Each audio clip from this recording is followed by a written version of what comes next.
So David Chaim Smith is an author of many, many books.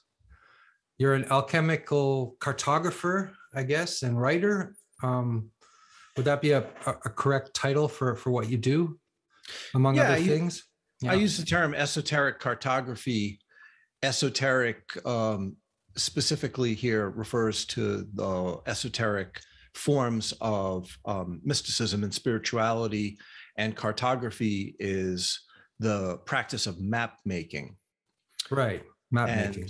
Not only are my visual works maps of mystical territories, methodologies, precepts that go into one's practice, but also I view my writing as a kind of a map making, because what I'm doing is not stating a definitive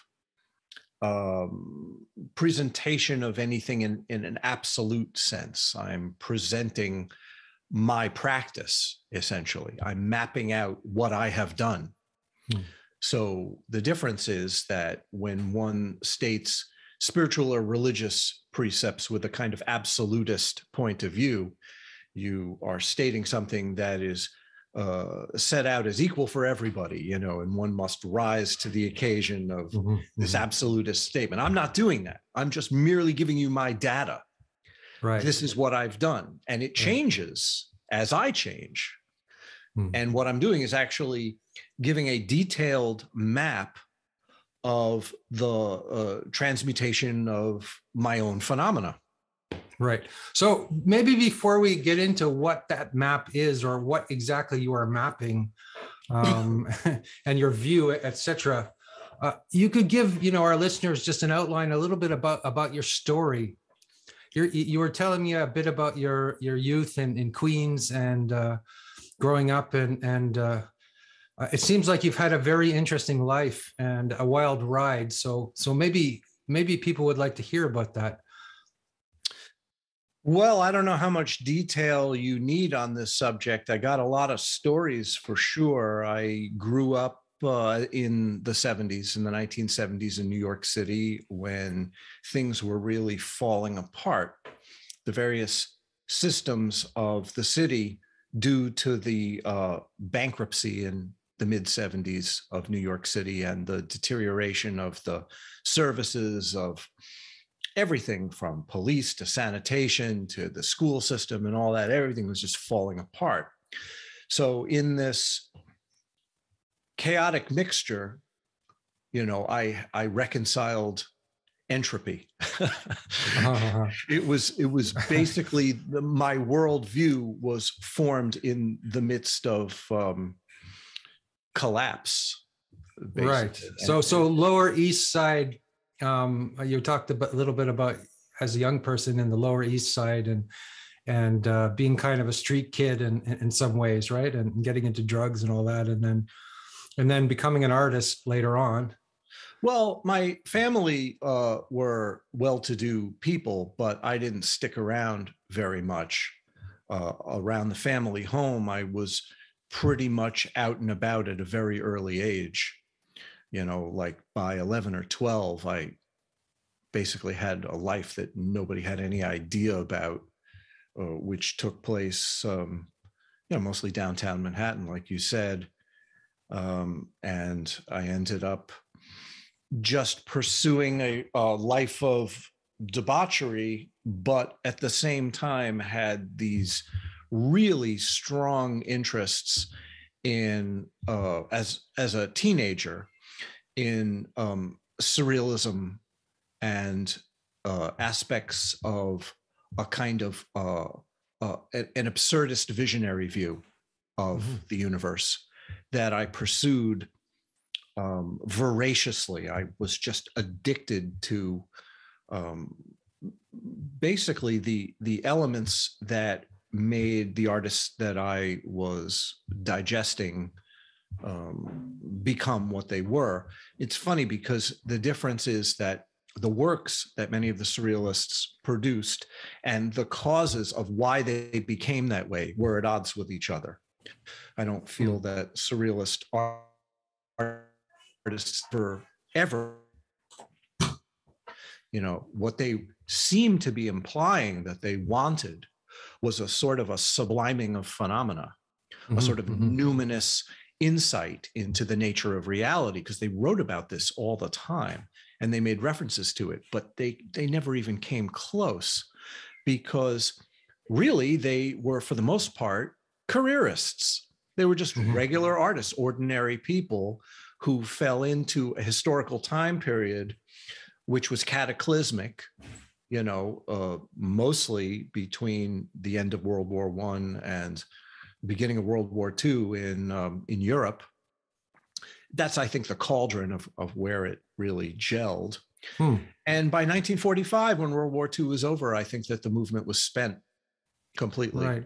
Maybe that links up with, I guess, what you've called in other interviews I've listened to, this sort of dead end of psychedelia, right? That it this bending of reality that sort of leads you to maybe have an inkling of something greater, but which kind of leads to some sort of a dead end.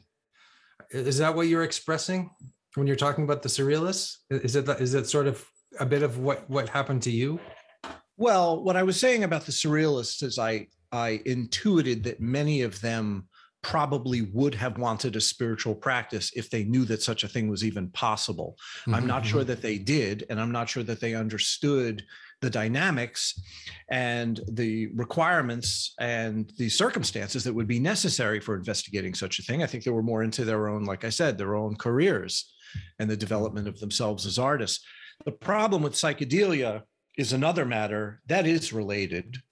And really, that has to do with the nature of experience, because psychedelia in all its forms is experientially based. It is brain activity that is going on. People are investigating the outer limits of brain activity. The difference between that and mysticism is mysticism might use brain activity as a springboard, but ultimately what mysticism is cited at is the investigation of awareness beyond brain, beyond experience, beyond personal identification, and the flux and flow of the neurological tides in the inquiry into the essential nature of reality, the essential nature of phenomena, which is far beyond brain and far beyond world that brain interfaces with. I mean, what defines experience in the conventional sense is this dualistic dichotomy between that which knows, that would be brain, and that which is known, which we think of as an objective world. And this assumption that these two elements actually exist and actually exist apart from each other, meaning my subjectivity and the objectivity that surrounds me. Conventionally, these precepts are not even questioned. Mysticism starts at that question.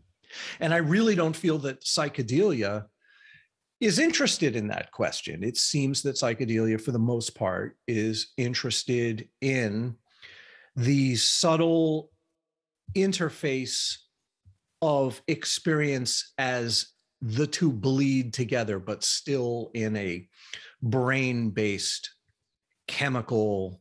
So it's maybe in the vulgar sense, it's some kind of entertainment that people are after.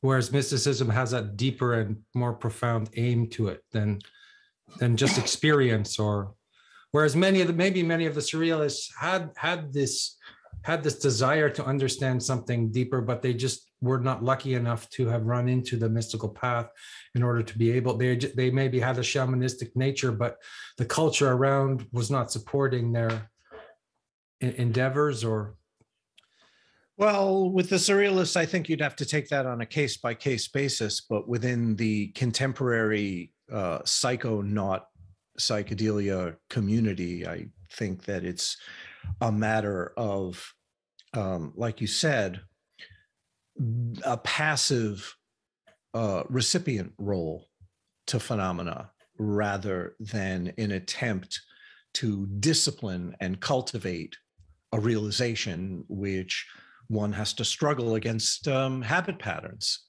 I don't see a lot of discipline and struggle where psychedelics are involved. It seems extremely passive. You are the passive recipient of an experience, which is not to say that that can't be valuable, but it might be valuable at a fairly early age, just a handful of times. You know, what I did in my youth was a little bit of that, but a whole lot of the gross excesses of that direction, where it became not only a kind of entertainment, but an alternate reality where I became locked into a certain set of sensations that were strangely comforting, you know, but there's only a certain amount of time that the spinning vortex of melting walls can light you up. You know, at a certain point, it becomes conventional. You know, like you take psychedelics enough, the psychedelic state itself becomes the ordinary state. And what's the point of that? But also, doesn't it sometimes lead you to the crisis that you need to maybe to get more serious? If I look at my psychedelic experience, I think it really fucked me up. And then I wanted to do a lot of meditation afterwards, just to straighten out my perceptual world. Well, I think it's a matter of how many times that actually works out versus how many times people think that they're pursuing a direction and never actually end up following through, you know.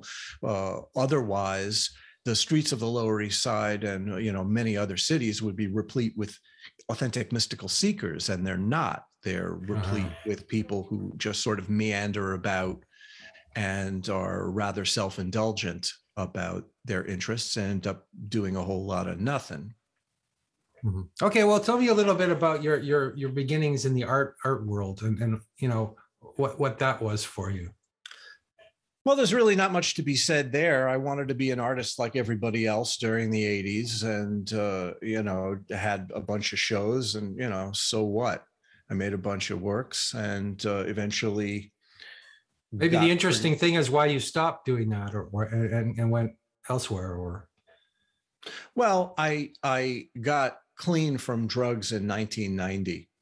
And in 1990, having been an artist and drug taker and, you know, blah, blah, blah, all that ordinary stuff, I was faced with the crisis of my own mortality, having had a heart attack and, you know, a couple other health related things. And I went full blast into the Western esoteric tradition, specifically Hermetic Kabbalah, the Hermetic Kabbalah that supports modern occultism, the type of emanationist systems that we see in ceremonial magic, and what the large teaching orders were putting forth, post-Golden Dawn style.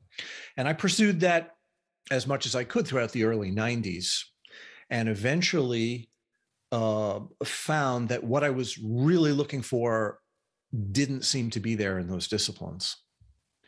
And at that point, had to make a decision as to what to do with the rest of my life, and eventually turn to the sources for those systems, the sources for example, alchemy and Kabbalah and Hermeticism, due to Renaissance and pre-Renaissance and even ancient predecessors to those lines of inquiry.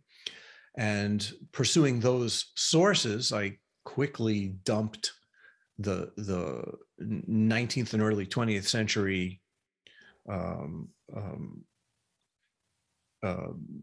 what we could call the distant echoes of what those lines of inquiry were, which seem to have missed pieces and become diluted quite a bit. So by the mid 1990s, I was only looking at sources and doing research in those sources with a system of other influences, we could say. And I stopped making art entirely in 1996 and didn't make any art or basically do anything else until 2006. So that 10-year period was really my training, where I met a teacher of tantric alchemy who you know quite well. Yeah, I have a little picture of him on the wall. Yeah. Yeah, That guy in the that American fellow. Midwest. And due to his guidance, he guided me to pick up a lot of the pieces of the elements that I had been previously interested in, but in new ways. Like, for example, I was living in his hermitage in Michigan, and due to his influence, he made sure that I got trained properly, which involved studying with Black Hat Jews, Hasidic Jews, for quite a long stretch of time, many years, very intensively. Well, this is what I find incredible about your work, is that you've taken the Dzogchen view and you've put it in Western terms. You're taking it out of the Buddhist language, and also created this entire, I don't know, world of language which expresses that. And it's also amazing that a Vajrayana teacher would push you towards a Hasidic teacher. That doesn't seem to, I've never heard of that happening much. I mean, usually when people study Vajrayana, they study Vajrayana. When people study Hasidism, right? It's like, well, the thing of it is that what you're calling the Dzogchen or the Ati view, once you take out all of the cultural trappings and quite a bit of surrounding methodologies in that system, the basis of it is not really a whole lot different from the highest views in many mystical systems. You see it in the Kashmiri Shaivite tradition. You see it in the Nath lineage and Hindu tantric lineage. You see it in certain forms of Christian mysticism, and you see it in Hasidus, the Hasidic lineage of Orthodox Judaism, in certain lines, specifically due to the teachings of certain realizers. One in particular that was incredibly important for me was Rebbe Nachman of Breslov. right? And when you read Rebbe Nachman of Breslov, not all of it, but some of it, with a certain kind of mentality, you see a view that is very much identical to the lines that I just mentioned, and certainly shares a lot of the pure view of Dzogchen.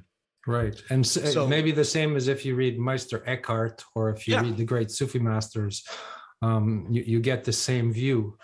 So that then the techniques of the path are just psychotechnologies, are just, they're not the point, but they're the vehicle, right? Am I getting that right? Well, first of all, you can come to these conclusions and understand them intellectually really quite well and still do nothing about them, in terms of doing nothing about realizing them.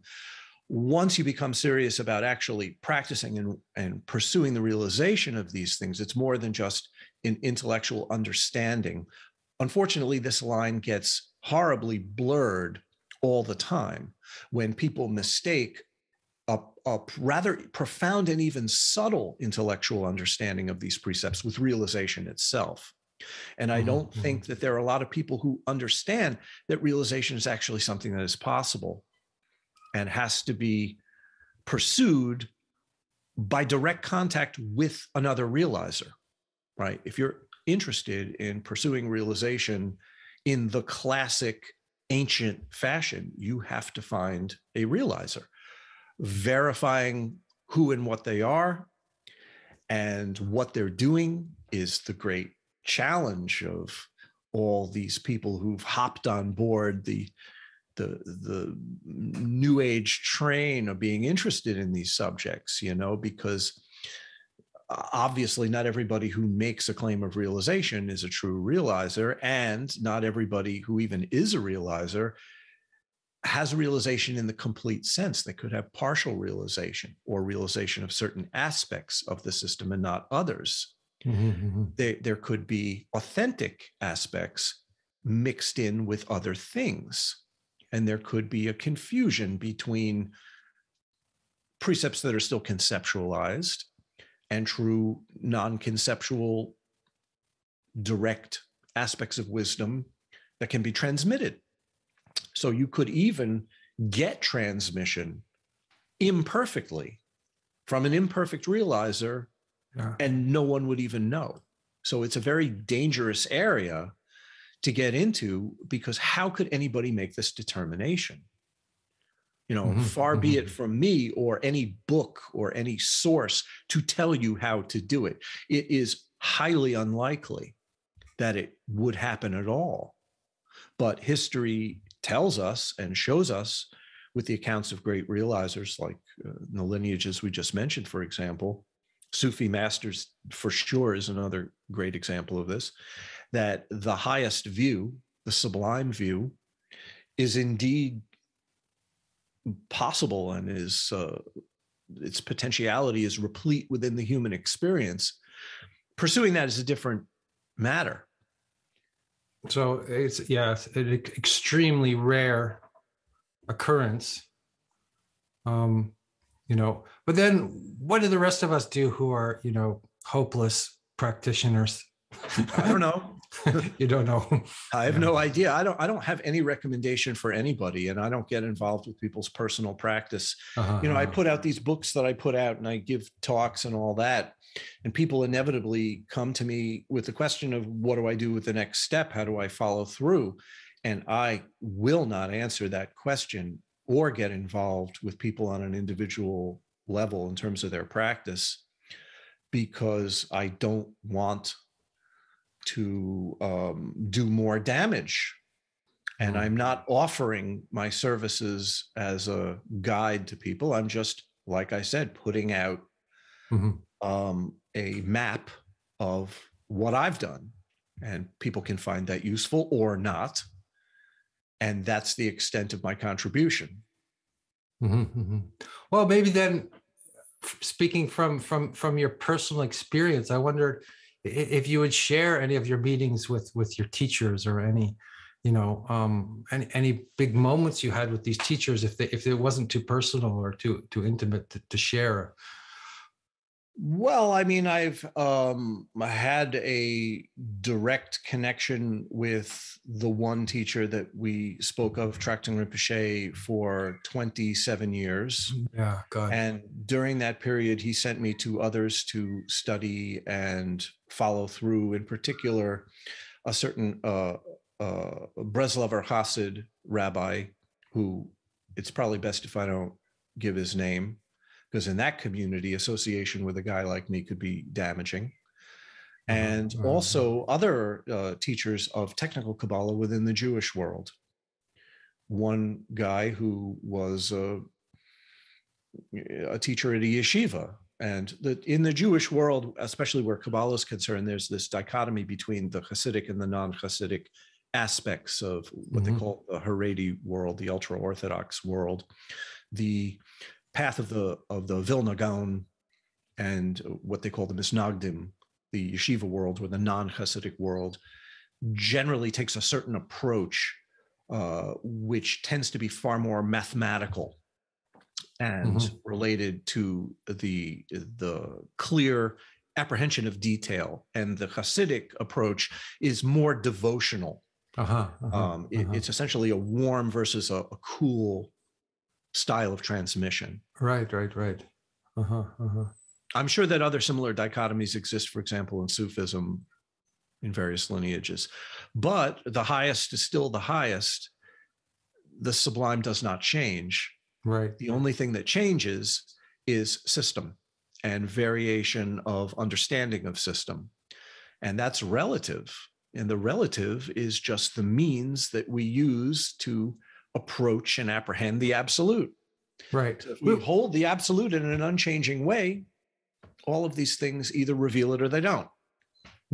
Yeah, we were talking earlier, in our conversation before, and you were mentioning that what you do is you begin with the intellect, which is different than I think many systems. Like, for example, when I started in Zen, I would just do a lot of Zazen. When I started doing Vajrayana, I would just do a lot of prostrations, and I would jump right into the phenomenology of the practice. Where Whereas perhaps I might have benefited from really studying a lot more before I jumped into those things first. Or maybe can you explain a little bit about that, about your intellectual approach, and then moving on to more subtle levels of practice? Yeah, I think in a system like Zen, where the emphasis is on the naked and direct and spontaneous immersion of experience within the mystery, what we're talking about here with a conceptual preparatory period might not be relevant. But in terms of Kabbalah and alchemy and the kind of esoteric systems that I use, it's kind of mandatory as a preliminary basis to be able to navigate, for example, the kind of maps which are used in the various methodologies, that one needs to be armed with a certain philosophical stance that is quite complex and involves the amassing of a great amount of detail. So unlike a system like Zen, once you are presented with these symbol languages, you become fluent enough in them that you could then do the practices, which are quite complex, and be able to follow very technical points that you would be lost in otherwise. The problem is that very often people don't see the dividing line between a preparatory digestion of a symbol system and the use of that symbol system. They think that they're one and the same. For example, they think that just merely a philosophical study of these symbol systems will do something to you. And maybe it will, maybe it won't, but that's not even really the point. The point is that it's a language that one needs to speak.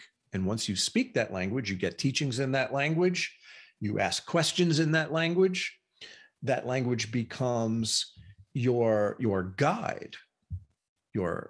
It's really it's the living through of the map that allows this style of practice to work. So it would be impossible to do that if you didn't have a comprehensive intellectual understanding first of the elements that make up the map. Yeah. Well, in reading your books, they're on one hand, they could be considered highly. I mean, your active, the intellect is extremely active. On the other hand, they're psychoactive. I feel they take you to a certain space, which is not merely intellectual. That's true there, but then you have to draw the distinction between the byproducts of the system and the real goal of the system.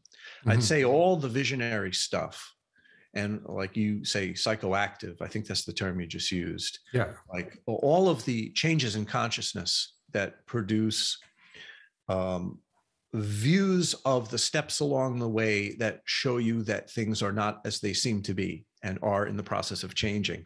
All of those things are very helpful indicators that a process is going on, and you can modify them and you can even use them methodologically. But the main point is the unchanging, unmoving apprehension of the absolute, which is the essence of purity. It is an open fullness that there are no descriptive terms or calibrations that we can use to reduce it to language or even poetic metaphor in a way that will really truly work.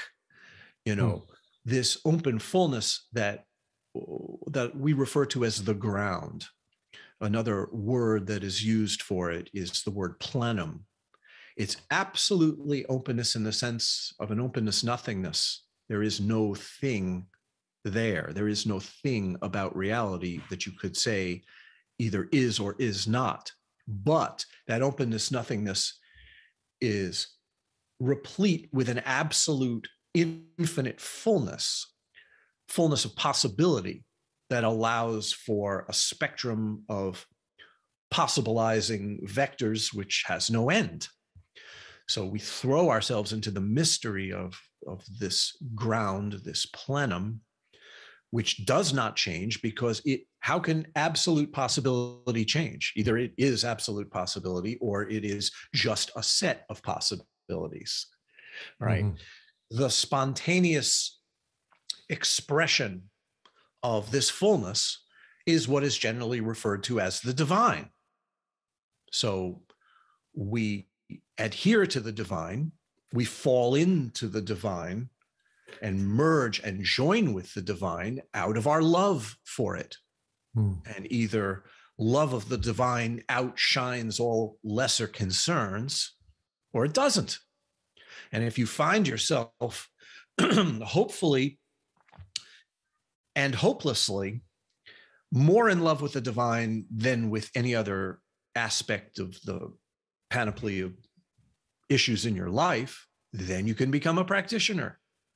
And the devotion is the capacity to join with the spontaneity of that expression of that fullness, so that every detail becomes an aspect of it. In the wake of that, or short of that, we take sidetracks into the lesser concerns and become involved with them. And this is what prevents the follow through.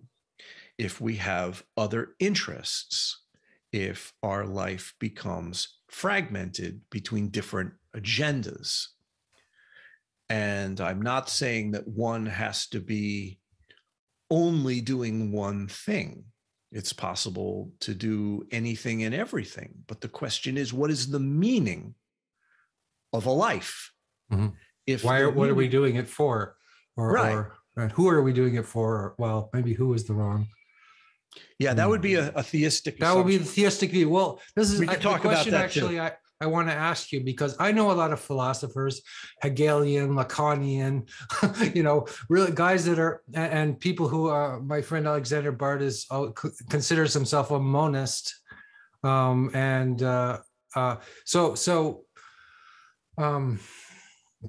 and then there's the theistic view and the non-theistic view. You talked about the divine, and normally when we think about the divine, we're thinking about the ordinary view of the divine as God, and is a theistic view. But this is not a theistic view, right? That's correct. I don't hold a theistic view, but then again, when we use these terms, we have to define these terms. And what I do is not philosophy.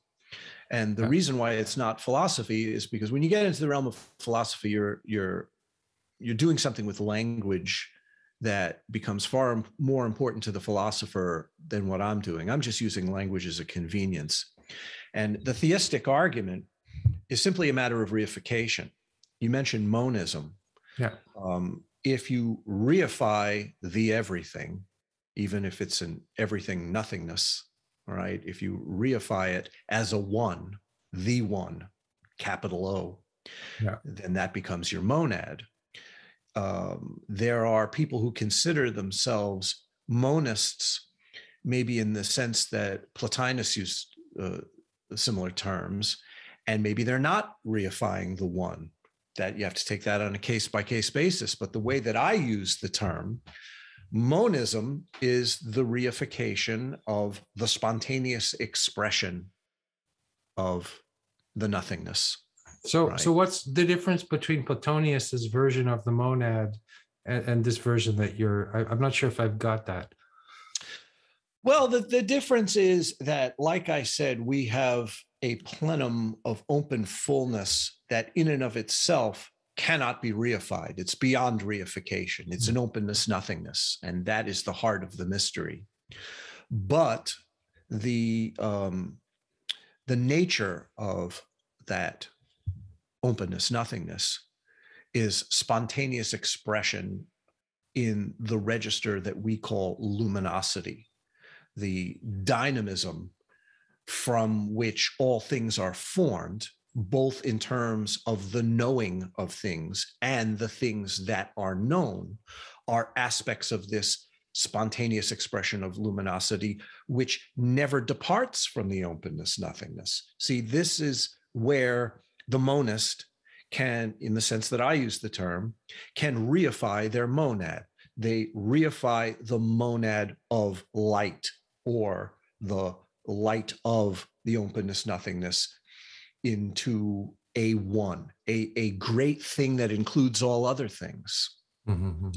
But the other alternative, which is far more common, certainly in esoteric circles, is this idea that there is a stepping down, an emanationist departure from the absolute in steps and stages. And the assumption is that the great mystery, which is beyond understanding, certainly beyond conceptual understanding, beyond experiential understanding, and that it steps down to emanate from itself a light that can then step down to become the various functions of light throughout registers and realms and worlds and steps and stages. And each one becomes reduced or diminished, another rung on the ladder, until you proceed to the very last rung, which in most emanationist systems would be physical reality.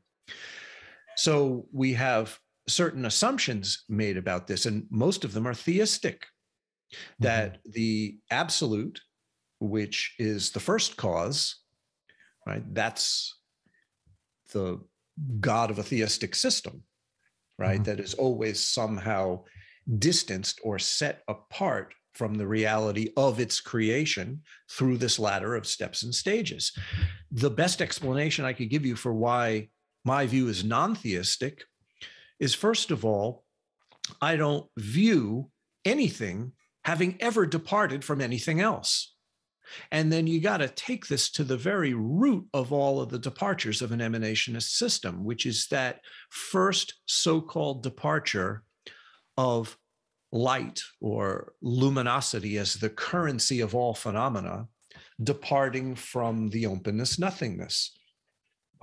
From the view that I practice, the openness nothingness does not step down to create light from itself. It doesn't step down to emanate its light. Therefore, the view is known as a non-emanationist view. The openness nothingness and the light are the same, are absolutely equal in the essential sense, in every way possible, that the openness nothingness is essentially luminous, and the luminosity is essentially open and is literally no thing.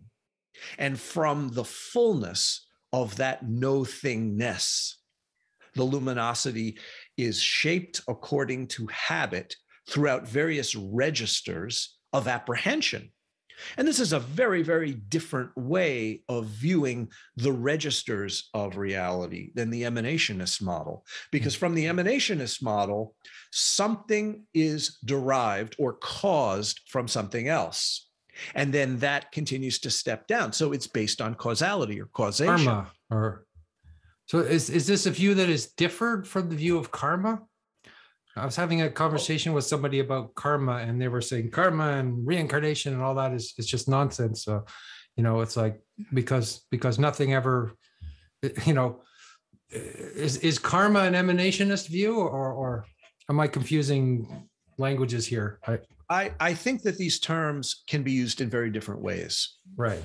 And in the view that I'm speaking from, the reason why registers of reality are perceived the way that they are is due to the commonality of habit patterns that exist within that realm. For example, in the human realm, there are general and specific levels of experience or levels of consciousness that apprehend phenomena. And on the general level, we have the guidelines of how things are universally accepted within the human realm, right? Like, for example, you see the blue sky and I see the blue sky. On a general level, we share a certain pattern for blue sky, but my blue sky and your blue sky are not the same. So from the general level, we have a departure into the specific individual level where each stream is unique to the mind that apprehends it. So there's this overlapping territory between general and specific that produces the activity within the realm. Each realm has its general guidelines and then a range of specific variables within those guidelines. And it works that way not only for the human realm, but for every realm. Now, if you want to bring this into the question of emanationist or non-emanationist, what an emanationist would say is that these patterns of habituation are stepped down from an absolute and locked into place in a hierarchy, in a ladder. Yeah. What I'm saying is that there's one common ground for all of them, and it does not change. So from my point of view, which might sound suspiciously like a monist point of view, but it isn't. And I'll explain that in a minute. Yeah, that's the tricky thing. Right. Here. Okay. One can apprehend the divine equally. You get an equal opportunity to apprehend the divine no matter what realm or what variables are presenting themselves. Right. If you're in hell, or if you're in heaven, or if you're in the human realm, or wherever you are, whatever level you're at, the divine is still present. That's right. And this is like one of the basic tenets of Hasidism. So if you reify that ground into a monad, a cohesive one, you become a monist. That's the way that I use the term. Your friend might use the term in a very different way. There's many ways to use the term. If you reify the everything, generally by calling it God, and become a monist, you have frozen the absolute into a comprehensive universal construct. Once you go past that into the essence of the ground, which, like I said, is an openness, nothingness, there is no construct possible, not even a giant comprehensive one that includes everything else. So it's simply a matter of going beyond unity, going beyond the unitive state. Even if you realize the unitive state, ultimately the unitive state has to disappear into infinity in the highest form of mysticism. So the unitive state is a sort of a last illusion, or a final the final barrier, or something like that.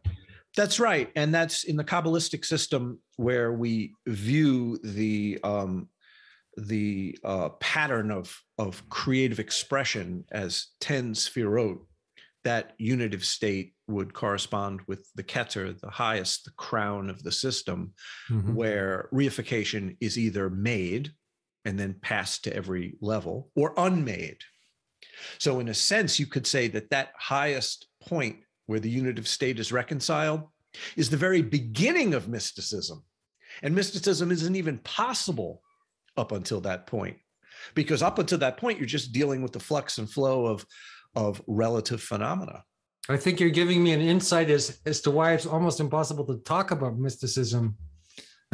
I mean, of course, from my perspective, but with these guys who are philosophers, it seems like it's awkward to begin to talk about it on some level. Well, once real immersion into this continuum that I call the ground, where, like I said, the spontaneous expression of the fullness, the luminous fullness of the mystery, the openness, nothingness, so much so that they are not separate from each other and one doesn't step down from the other, right? Once immersion into the luminosity of openness, which is itself open, I want that point to be clear. Once one starts to really fall in love with that as a direction, there is a free fall, literally a falling into, where you lose everything. You lose everything, and you lose one of the things that you lose that is most essential to the human experience is language, right? The conceptual designation of meaning according to an equivalent system. So if you lose your faith in getting your bearings through language, the next step is losing your connection to perceptual or cognitive patterns as a way of getting your bearings. And once you lose that, and the brain's systems of orientation can no longer be relied upon as definitive. I mean, it doesn't mean that they go away, because they still work provisionally. But once they go away as definitive guidelines, as they are for most human beings, you're operating on a totally different standard.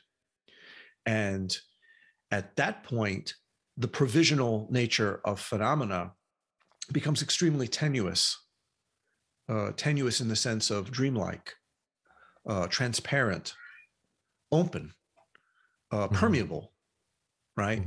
And the other thing about that permeability or that transparency is that language starts to become transparent and permeable, so much so that all constructs that the mind forms, and language is really at the center of that activity of linguistic and semiotic designation, once transparency seeps through and undermines the solidity of those systems, you are literally no longer able to differentiate being awake and being asleep. And that's something that's a real change.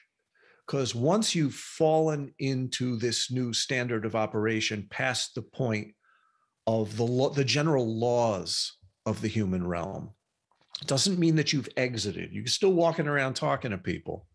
But once you've at least tasted this falling into bright nothingness, constructs appear in transparency, but you don't take them really quite so seriously anymore. I had to feel like you were leading up to that. Yeah. Right. It's not such a big fucking deal. Well, for an ordinary person, where all you have to go on are the conceptual designations of both your own mind and the general realm in which you live, you have no choice but to take those things very seriously. You have no other option unless you're mentally ill. And this is the point where the trajectory of practice starts to look a lot like mental illness for a good long time. Which is another thing that we could talk about. Now, when people, going back to the earlier part of our conversation, when people say, oh, well, I've had this experience with psychedelics, everything that you're saying has borne out through psychedelics, I would not deny that one thing that psychedelics do, which is very interesting, is activate the parts of the brain that apprehends that which is beyond brain activity. So it's possible to get... It sort of shuts down the left hemisphere, so you have access to everything or something like that.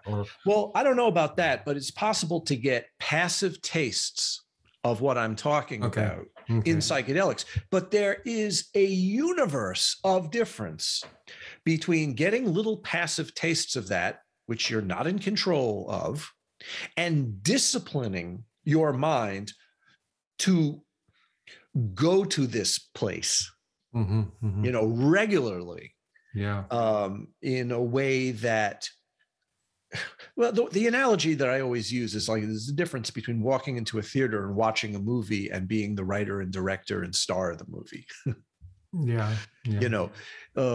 That merely passive tastes of it, first of all, are fleeting and temporary, right? And practice in this area is increasingly not temporary, meaning the changes that happen that come through discipline are generally changing the processing system itself.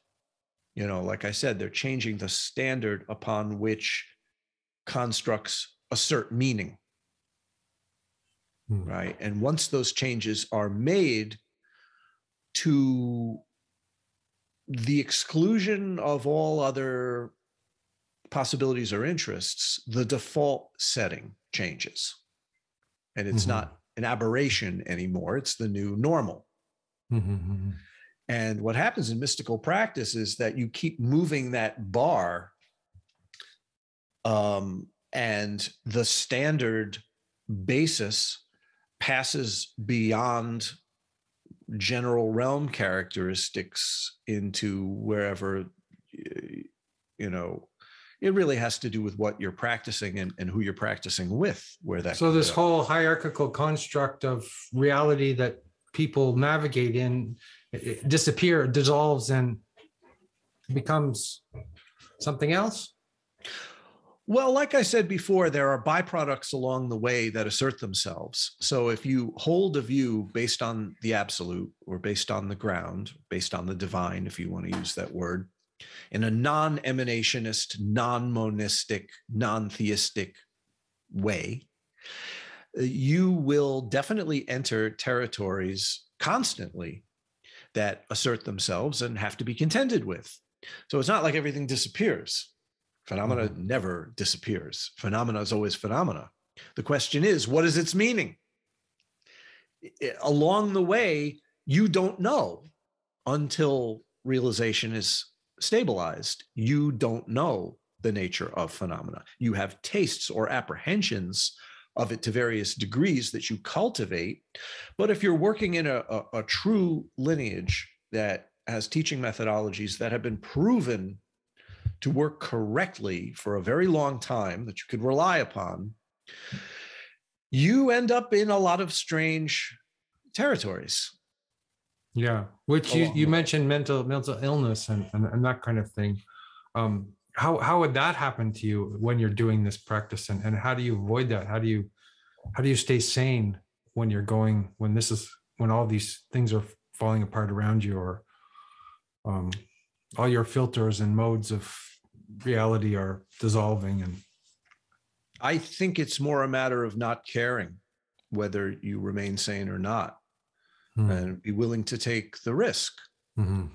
It's a risk.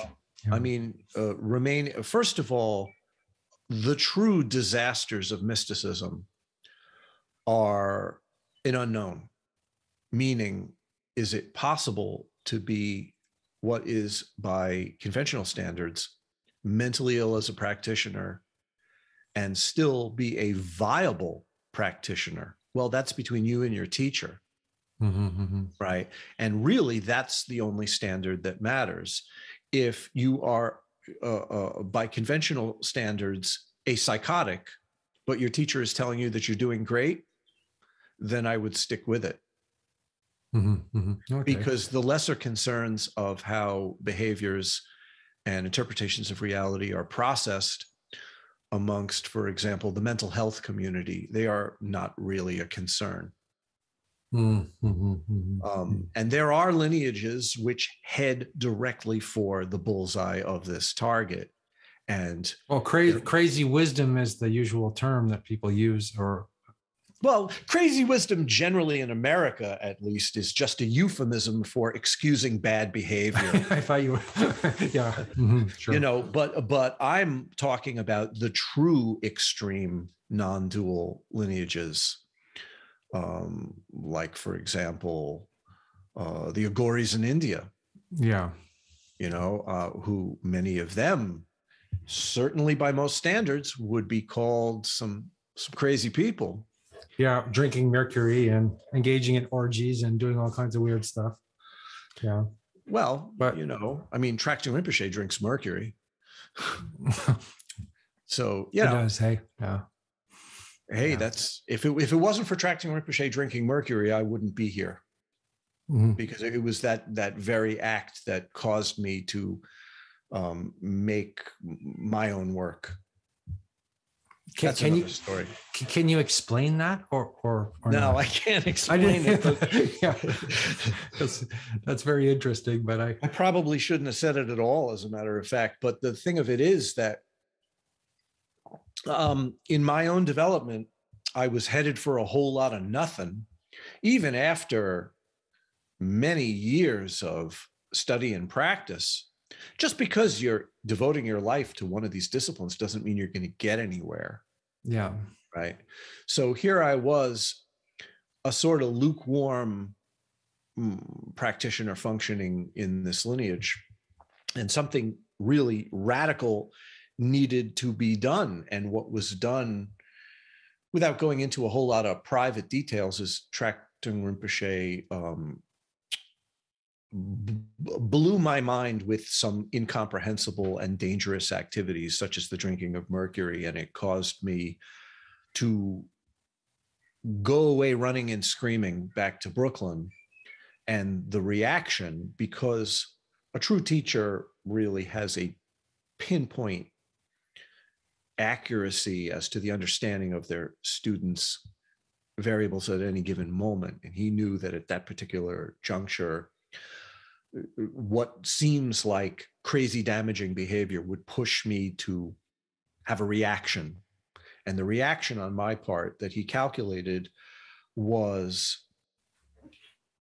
ultimately what turned into the writing and drawing of my esoteric cartography. And that's when it started. Like, you could say that as an esoteric cartographer doing the kind of work that I do, it was kicked off by this insane act of him drinking the mercury. Mm-hmm. Wow. Yeah.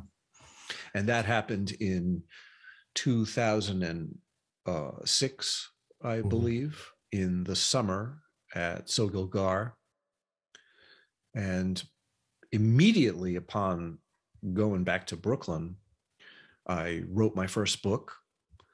And after I wrote my first book, began to make diagrams of the material.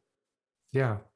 The Kabbalistic Mirror of Genesis. Yeah, that's the book. Fantastic book. I read it, and I read it over and over, or little bits of it. Well, the thing was that after this cataclysmic event, which was extremely painful, my reaction was to wake up in the morning and watch my wife go off to work, because she had a job in the corporate world at the time. And I would sit at a desk and write until she came home every day.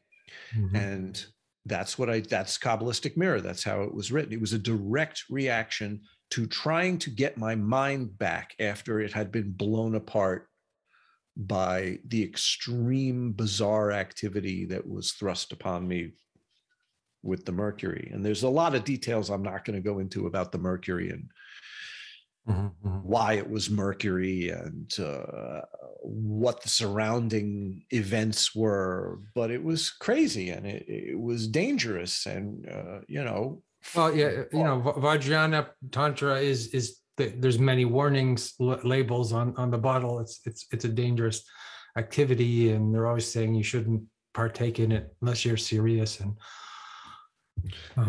well, it's the same with a lot of the things that appeal to people who have fixations in what they think of as the dark aesthetics of what they think are the left-hand path, and especially surrounding activities and practices having to do with tantric protectors. The reality of it is that if even the shadow of one of these protectors would come anywhere close to you, the experience would be so overwhelmingly unpleasant and negative that you would quickly realize that your fixations are pure fantasy and not. There's a lot of fantasy, I guess. There's just so much potential for fantasy in all this.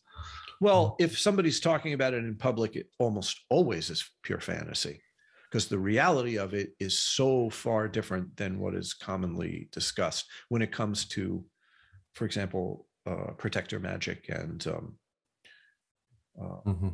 practices of that sort. Like the real thing, the difference between the real thing and what is put forth as the tradition commonly amongst the world of people, the disparity is just, it's a crazy disparity. Okay, I want to hear from the moment you wrote this book, what happened next to you, because you consider yourself in hermitage, you're always on retreat full time, and that's what you do, and it's a total dedication, right? So what happened after you wrote that book, and where did you go from there? I really didn't expect to talk about the incident with the mercury, but I said it, so I might as well use that as the starting point, because it kind of was, But if you think about it, I had been devoting my life to study and practice of esoteric discipline since 96, stopped everything to do since 96. And that took place in 2006. So I had 10 years of preparation for that. Mhm. So 2006, I come back to Brooklyn, I write Kabbalistic Mirror, and I realized that all of the preparation that I had done, all of the notes that I had taken, and I basically had begun diagramming in notebook form for those 10 years, mostly in terms of two basic texts as a guideline. One of them was the first 3 chapters of the book of Genesis, of the Bible, Yeah. that Kabbalistic Mirror is based off of. But the other one, which is far and away more important for me, is a very obscure 13th century Kabbalistic text called the Fountain of Wisdom, which is almost incomprehensible. You can't just read it. It's meant to be the basis for an oral tradition of interpretation. So I had been using this since a certain teacher of Kabbalah introduced me to it in the late 90s. So for 10 years, I had been making notes on Genesis and Fountain of Wisdom and trying geometric solutions to try to take them apart, but I hadn't made real diagrams. They were notes. It was preparatory material. So once I wrote Kabbalistic Mirror, I realized that what I had done is cracked my own notes and made a cohesive. I basically understood what I was looking for those 10 years. But all the details methodologically to express it were there. So I revisited the symbol languages that I had been exploring and found that I could now put the pieces together. So my first reaction after writing that book was to start to map it out visually, graphically. And I began to make diagrams. In 2007, I started making diagrams as a major component of my practice. So writing and making diagrams from the end of 2006, or we could say 2007, through about 2010 was just all that I did with my time. I devoted myself. And this was a huge departure from the 10-year preparatory period where I was just assembling the vocabulary. Now I'm speaking the vocabulary. So around 2010, a good friend of mine, who's a very well-known composer and jazz musician named John Zorn. Oh, John Zorn, yeah. Mm-hmm. Yeah, Zorn and I have been friends since forever. Oh, yeah. And he and I spent a lot of time trying to figure out how this could be put into the public, right? So he actually orchestrated a show at Kavin Morris Gallery of all of the material up to that point in 2010. So that was, 3 to 4 years of diagrams. So surrounding that show, a bunch of interesting things happened, like people became interested in me and, I set the seeds for putting out a bunch of books with different publishers around that time. So I tried it. I tried answering to the context of a gallery show and publishers and whatnot. And I found that it didn't work for the way that I wanted to live, the way I wanted to continue the exploration. So after about a year, probably 2011, I slammed the door shut and left the culture, is the way I put it, meaning I don't want to have a relationship with the culture anymore. I don't want to have shows in galleries. I don't want to, doing interviews with people like, this is fine. It's not that intrusive, but putting my stuff in the New York art world, that's not going to work.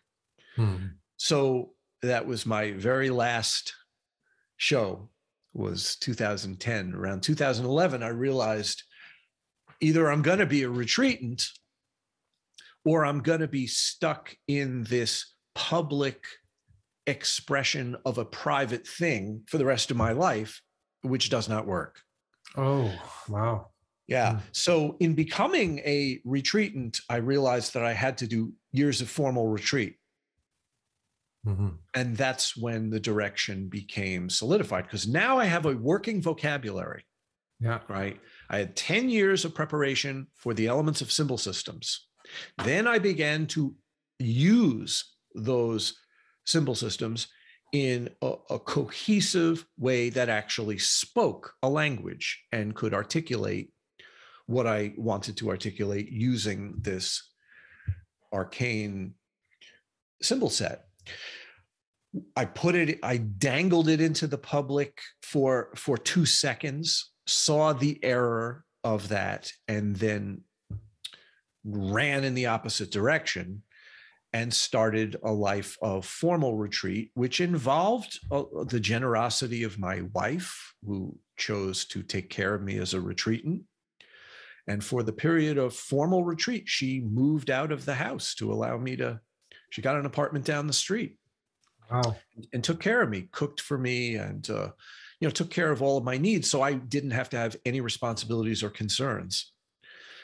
And basically kept up her job and took care of me in retreat. And I sat in the empty apartment for several years and did various types of formal retreat. Yeah. So my formal retreat years went up till 2015. Yeah. It's interesting. I your formal retreat started in 2010, you said, or no? It started around 2011 or 2011. Okay, or yeah, something like that. 2012, because I spent a year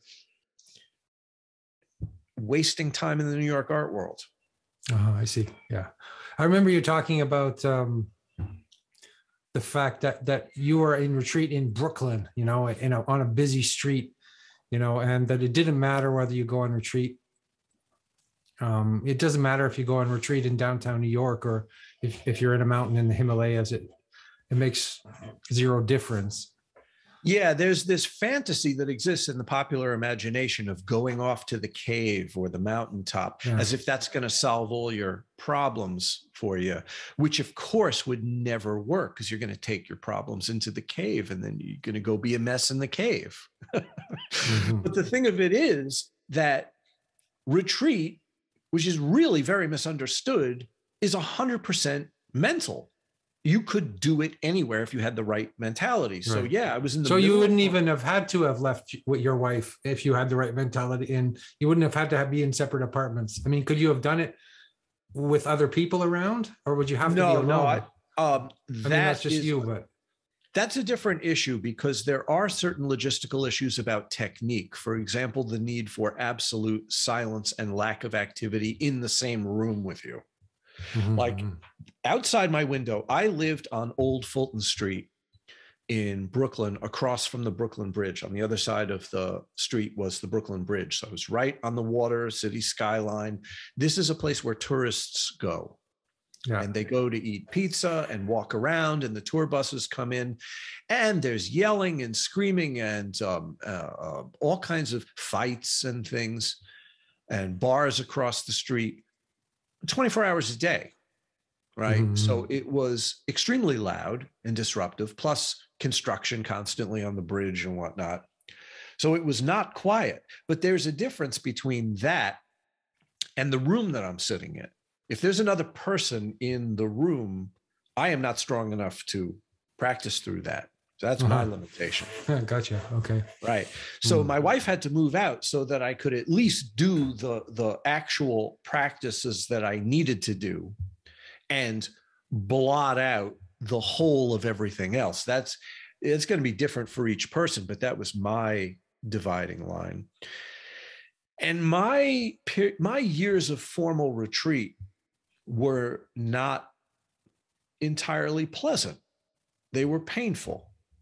It was not a peaceful thing. Like, that's the other fantasy that goes on in the popular imagination, is that my life is so chaotic, I'm just going to run away to the cave or the mountaintop and all my problems will just go away.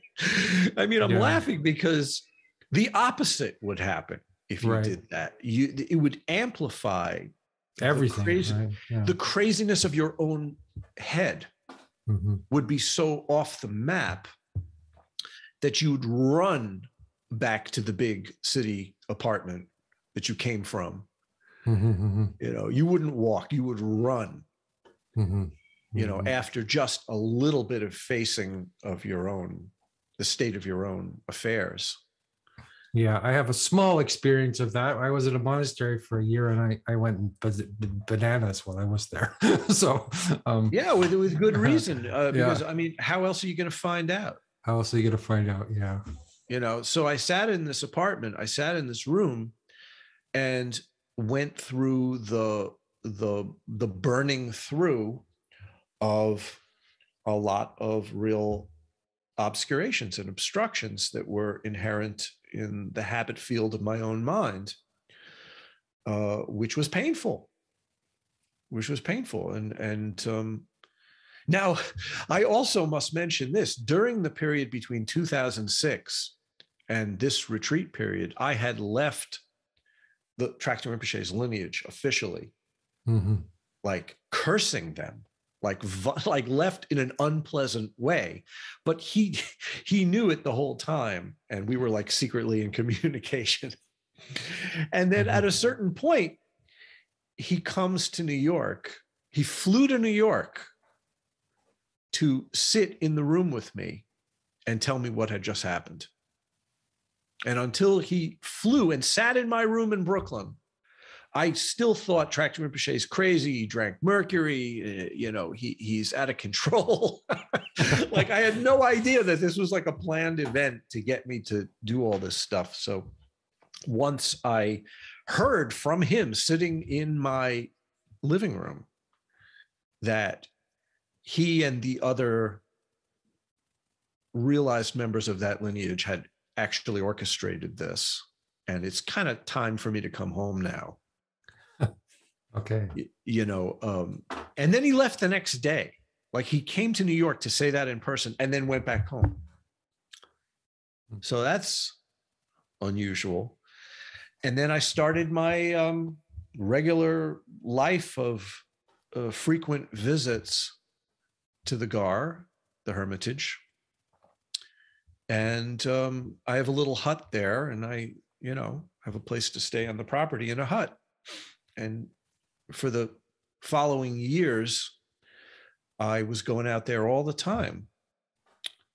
And recently, I've just been doing such intensive work here that I didn't go out there for 1 year. You know, I just came back, actually. Right. But during that year, I wrote a few books and did a lot of diagramming. So you had this intensive retreat for 3 or something years, and now your life right now is you would consider it always to be in retreat, but it's not as strict well, it's like, what kind of strict boundaries are you working with?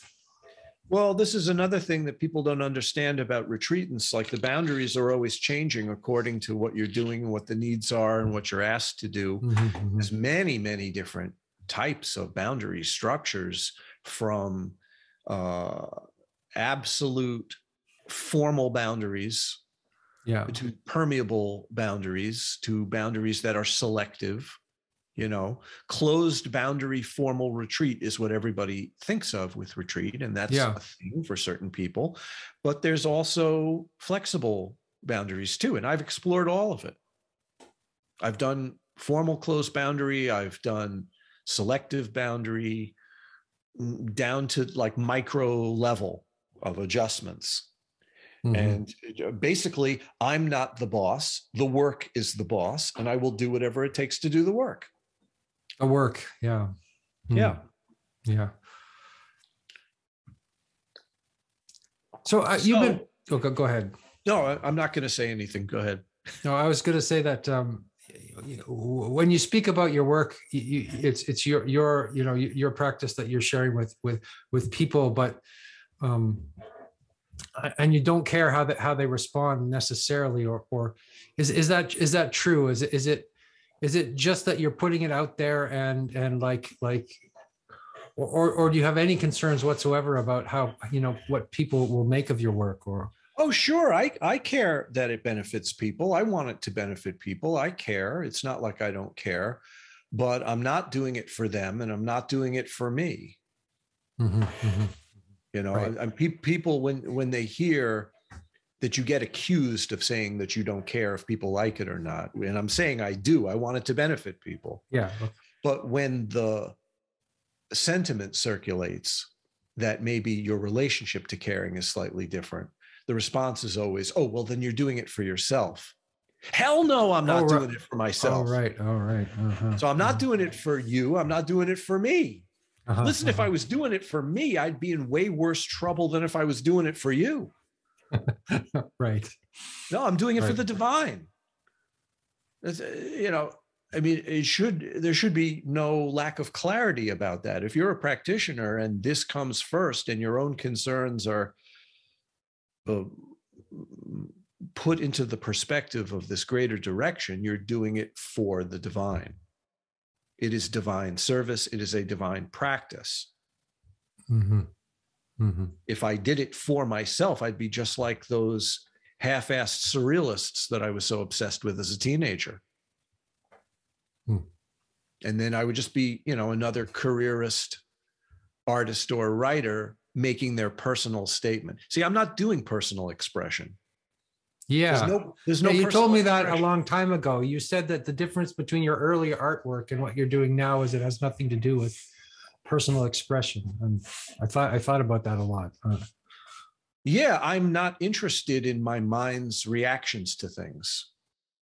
They're not interesting to me. My mind feeling this way or feeling that way or coming up with a conclusion emotionally or even poetically, it's just not interesting to me.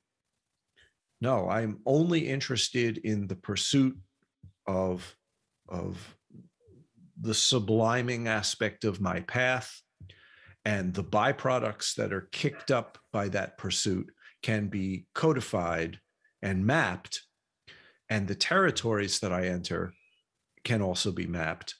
And that generates a great deal of sensation, but that is not the same as personal expression. Personal expression is an accounting of your reaction or an exploring of an open-ended set of reactions of you as an individual.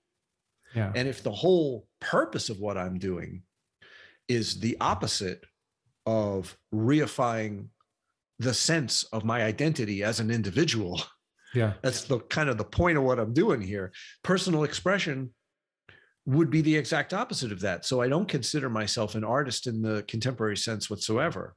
Yeah. But And even I wonder, I mean, you're very clear about that, but even an artist who is maybe not that clear about that, probably if he ever expresses anything true, it's not really coming from personal expression. Well, that would be, you know, an area that they would have to examine on their own. Now, all I can do is serve my practice. And as a result of going in this direction, I do as much work as possible. And I don't really think about it much. I don't really think about these issues. I'm not interested in contemporary art. Yeah. I'm not interested in the culture. I'm not interested in the elements of the culture that surround what seems to be these issues, such as philosophy, politics, the zeitgeist, all of those things. I do not care. I do not care who is president. I do not care what's going on in my neighbor's backyard, unless it annoys me and prevents me from doing my work. So I boycott these concerns as superfluous. You know, it's like if I'm sitting here trying to do something and a fly lands on my arm and it bothers me, I'll brush it away. But it's not like I will agonize over having done that. I will get back to work and forget about the fly. That's great. You know. Well, maybe we could talk a little bit about your books, and I have one of your books here, the 32 keys, and I'm on key number 22. I've been working through them. I haven't listened to all the videos yet because I haven't been able to afford to pay for it, but I will when I have the money. And I think it's really an amazing system to work through, as people who like to meditate might benefit from this. I mean, Well, that one was really very much encouraged by Tracting Rinpoche, because I made those cards, which are diagrams of the aspects of the path comprehensively. And when you put them all together, you get 4 rows of 8. Yeah. And I laid them out for Tracting Rinpoche, and he said, okay, that's good, viable overview of the path. What are you going to do with it? I thought, well, write commentary on it, explain what I meant, and make it a set of cards that go with the book. And it was far and away the most successful book that I've done on my own. And it is now out of print. We're probably going to do a second printing. Yeah. And why is that? I think it's because you can work with it directly, right? I mean, your other books work on you when you read them. They definitely have an effect, but this one has a methodology, whereas the other ones don't necessarily have that, right? Yeah, and it's an attempt to sort of gather it comprehensively into one place to get an overview. And, the bird's eye view, where you could work each section on its own terms and still have that section set within a very clear map of the total territory. It's a very appealing way to get one's bearings in the system. Yeah. The problem is that I am constantly pushing the boundaries. So every time I do a book, by the time that book is made available, I'm not thinking about that book anymore. I'm thinking about the next book. So, I kind of had this hesitancy to put out the second edition, because I read it and I go, oh my God, I could. You mean you would want you to have to rewrite it again in a different way or something like that? Yeah, I could do that, or, but or that edit it, or. Well, if I did that, it would be at the expense of the next project. I would be taking energy and focus away from the next thing. And I'm always working on the next thing. So if you're always working on the next thing, revising an old thing is like, oh yeah, you really don't want to do it. So I'll probably just put it out as is. But the thing of it is that it seems to help people very directly in the sense of being comprehensive and site specific. So I did these teachings, one on each of the 32 keys, on Zoom with a group with Q&A.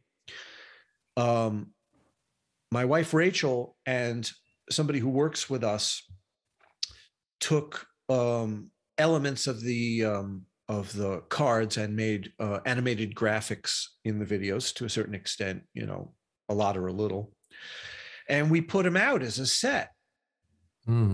Right. And now they're available online for a nominal fee. And people seem to really like them. My next book, which will be called Black Ether, is a very unusual book. It's the first book that I've done. Oh, you're naming it now. The last interview I heard you say you weren't going to share the name, but the name it's in production now, so the name is out there. Okay, the name Black Ether. So it's the 32 keys, then it's the Fountain of Wisdom, and now it's Black Ether. Well, there was another one actually. I'm missing one in there. Okay. Quintessence of Secret Mercury. Right. Yeah. Okay. Quintessence of Secret Mercury is a book that I put out at the same time as I put out The Fountain.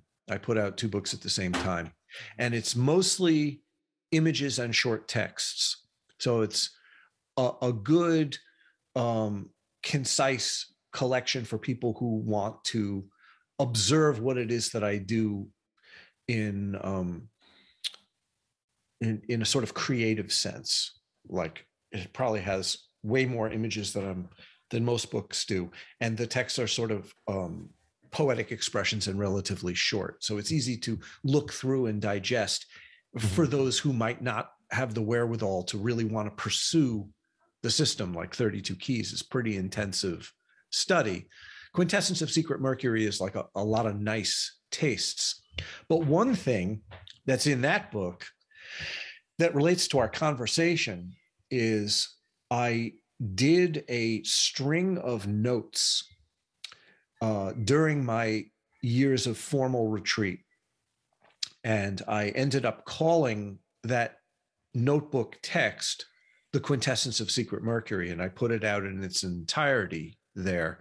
And the weird thing about that retreat text that I wrote is it had the seeds of all of this stuff that I would elaborate later and into an entire system.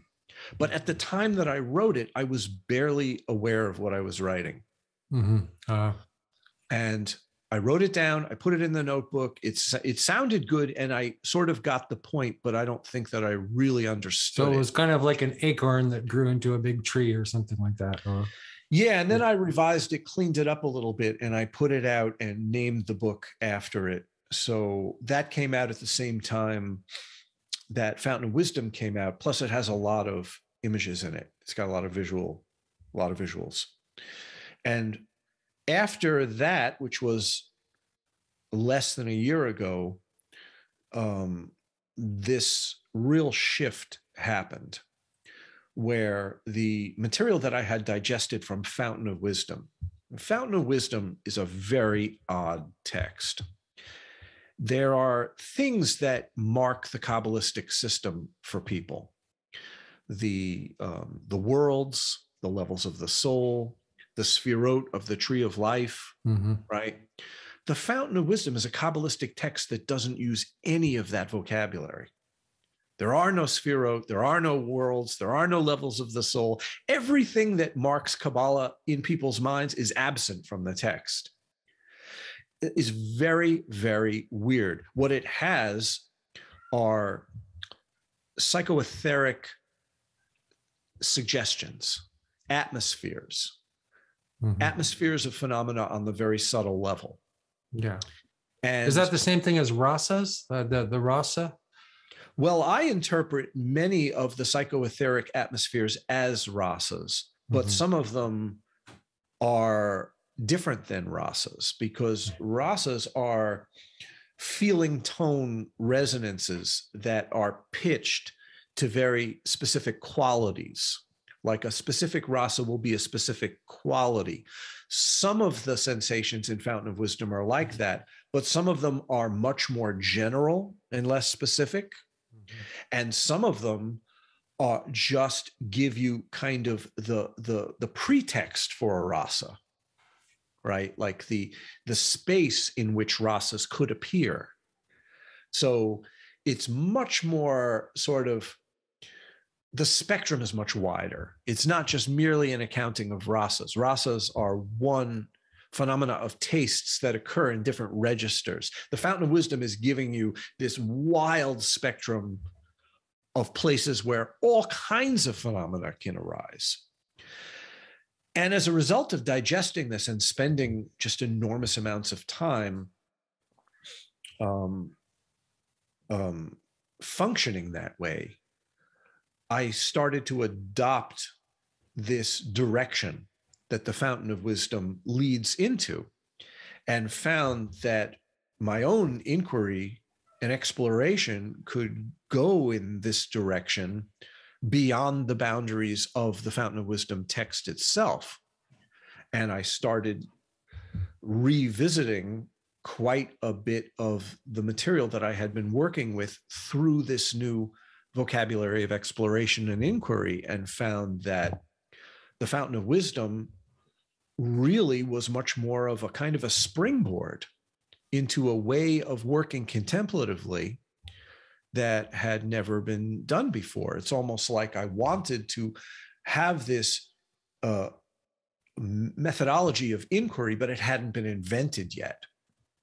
And it took the Fountain of Wisdom to push me into the invention of the methodology that I could then apply. The application became black ether. It's a way of engaging phenomena, the field of appearance, through the view. What do you mean by black ether? I've heard you say that many times, and I've been trying to absorb what you mean by that. And okay, let's say that you have a perception of something. It's a mental construct. could be internal, could be external, doesn't matter. What makes that mental construct what it appears to be is itself and the exclusion of everything that it's not, right? So if the mental construct, if the thing is itself and is not anything other than itself, is not anything else, then it's kind of like a bubble. It has a barrier, it has a skin. Just like any perspective that we have has a limitation by virtue of the fact that it's a perspective. Yeah, the line of limitation would be the skin or the shell. In Kabbalah, that's called a klipa, right? So if conceptuality in a conceptualized universe is made entirely of these assumptions of mental constructs, which are shells or skins around designations, conceptual designations, then you could look at two parts of the skin. There's a part that faces into itself, right? If there's a bubble, the skin of the bubble can face into what the bubble contains. But on the other side of the skin, it faces out into infinite open expanse, right? So these two aspects of the skin that face in and face out, which are called the front and the back, or the inner and outer aspect of that skin. Like is that the burning bush metaphor again? The front and the back of God or whatever? Yeah, because Moses says to God, presumably at the burning bush, who should I say sent this? And he says, Ehya Asher Ehya, I am that I am. The punchline of the joke is no man can see my face and live. No man can see the front, meaning the part that faces out into infinity. The totality or the... Yeah, you can only see from the point of containment in. You can't see from the point of containment out. Right? Because a mind can't comprehend that. It takes something beyond the psyche to approach that. The psyche only knows designations, even in its best case scenario. So black ether is this magical point where the front and the back of the skin of a mental construct touch each other. And at that touch point, the ground is directly asserted and the shell or the skin can be unmade. Because at that touch point, at the point of black ether, there is no one point of black ether. The touch point is where every touch point of every mental construct in infinite, interpenetrating, overlapping, transparent, selectively, mutually non-obstructing relationships and clusters, they all share one touch point because it can't be fragmented or isolated. There is no such thing in terms of the black ether as a difference between the one and the many. That's the point where the one and the many come apart and dissolve into the ground. So if you were to realize one point of black ether in one particular shell where inner and outer touch, you realize the point of black ether inherently in everything. And there's a great deal more about this Kabbalistically that has to do with the concealing of divine sparks within the appearance field. Because the job of realizing the black ether, which is to unmake the shells that posit reification and division, right? If you were to successfully realize the black ether at all, you would then have the means to unmake not only one shell or group of shells or network of shells, but the very impulse of shell construction, which would mean that what was concealed in those shells, which are sparks of the divine, would be spontaneously liberated. And the spontaneous liberation of divine sparks is very much the same as the realization of divine ether, because just as the divine ether can't be reduced to a one or a many, you can't fragment sparks of the divine either. How can there be sparks, plural, of the divine if there's no reification and division in the divine? It's It's only our habit field that thinks that there are instances of the divine. In reality, there's only the wholeness. So when you realize the black ether as the unmaking of the shell structures of mental constructs and designations, you spontaneously liberate sparks and realize luminosity in its innate or essential sense. And that is called gnosis. So spontaneous realization, which doesn't mean stable realization. And would that make it so that you don't know the difference between dreaming and sleeping? Because is that the moment between dreaming and sleeping? Is that the black ether? Oh, no, I think that erasing the difference between dreaming and sleeping happens much earlier in the process. I don't even think it's that big a deal. I think erasing or selectively to some degree, erasing that hypnagogic barrier is a way more common thing than realizing black ether. I think it's something that if anybody was really interested in it, all they would have to do is just examine their own phenomena. And depending on the degree to which they were interested, they would realize that things as they appear to be are already inherently dreamlike. Well, I was more thinking about the boundary between sleeping and waking, like this boundary. Well, that's just the thing. There is no boundary between those two states. The just perceived like boundary. The whole concept of the shells and the divisions between things is an illusion from the outset. So when you realize the black ether, you're not actually breaking through something. It was never there to begin with. So what you're realizing is just that the shells that constitute so-called ordinary assumptions about reality, they were never real to begin with. They were an assertion of your perceptual habits from the outset. They were always a projection of your base tendencies and the specific limitations of your habits and the general tendencies of the realm's habits. And they were never anything other than that. And there's no thing about them which is essentially real whatsoever. So what's the difference between that and like death or something? I'm jumping around. I'm kind of. Well, the realization of the black ether is presumed on a certain assumption that the beginnings and ends of phenomena are mental designations that have no reality either. So the ultimate beginning and end of phenomena is the birth and death of phenomena. And what I'm saying is that distinction is an assumption, a perceptual assumption that is conceptual. You are conceptualizing that something is born and something will die. That is predicated on the fact that you think that there's something there. And I'm telling you, in the realization of the black ether, that is not the case. There is no thing to be born and no thing to die. So the conceptuality that you're breaking through is a birthing, deathing set of conceptual assumptions that have no validity.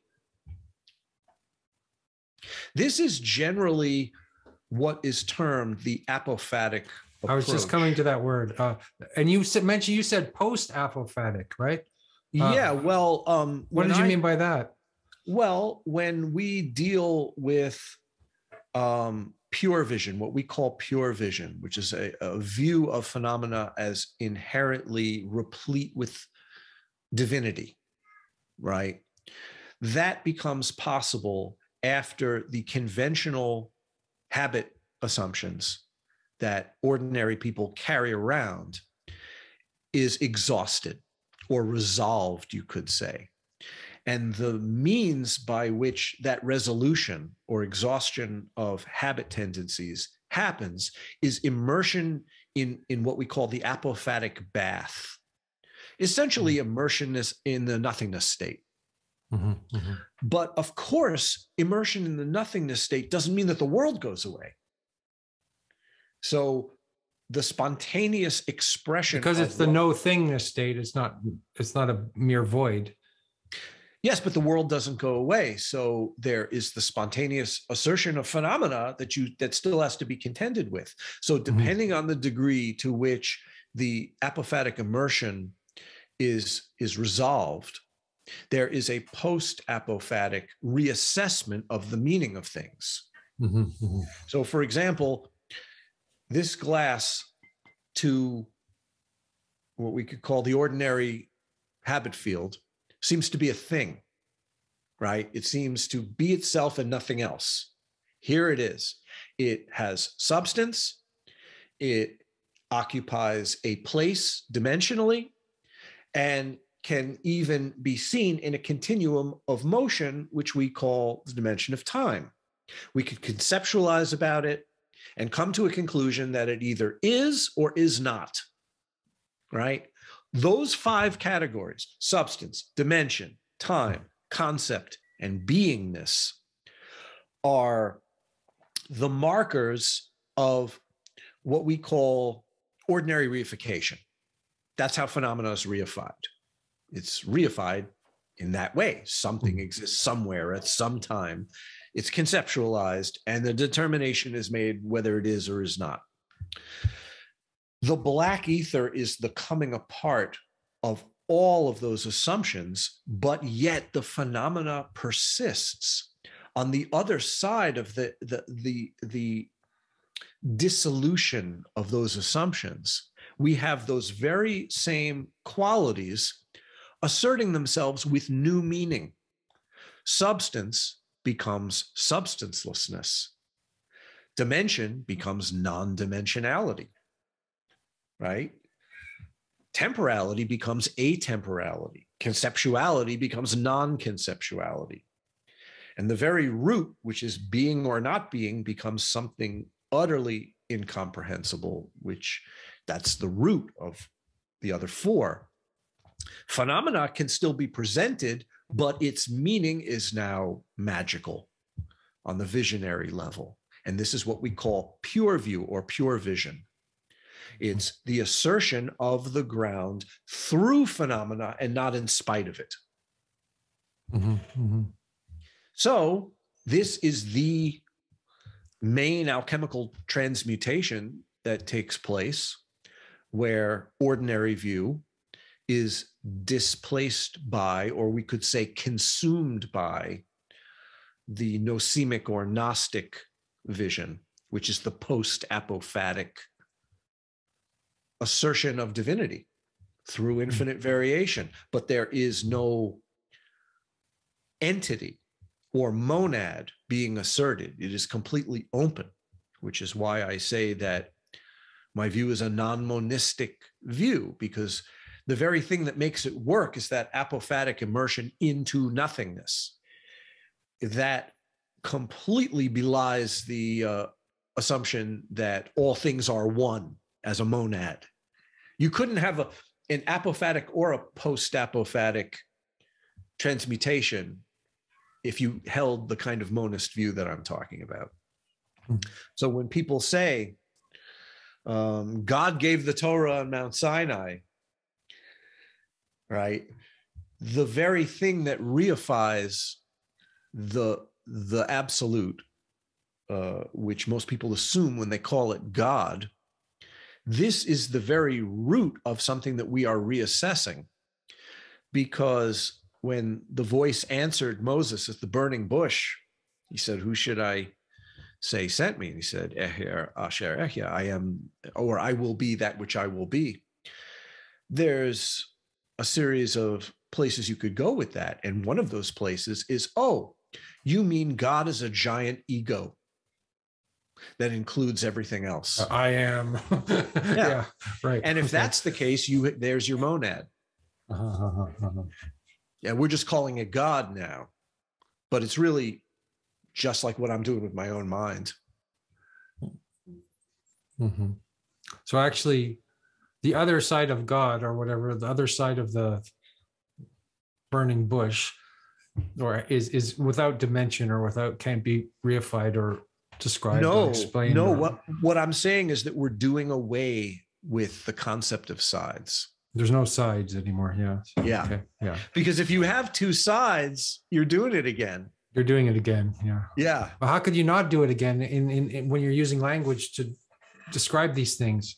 Well, I mean, that's why you got to dump the language. that's why you got to dump the language. Okay. Yeah, that's why you got to dump the language and dump the philosophy and dump every conceptually designating coordinate point that is used to reify phenomena wholesale. Get rid of it. Throw it in the fire.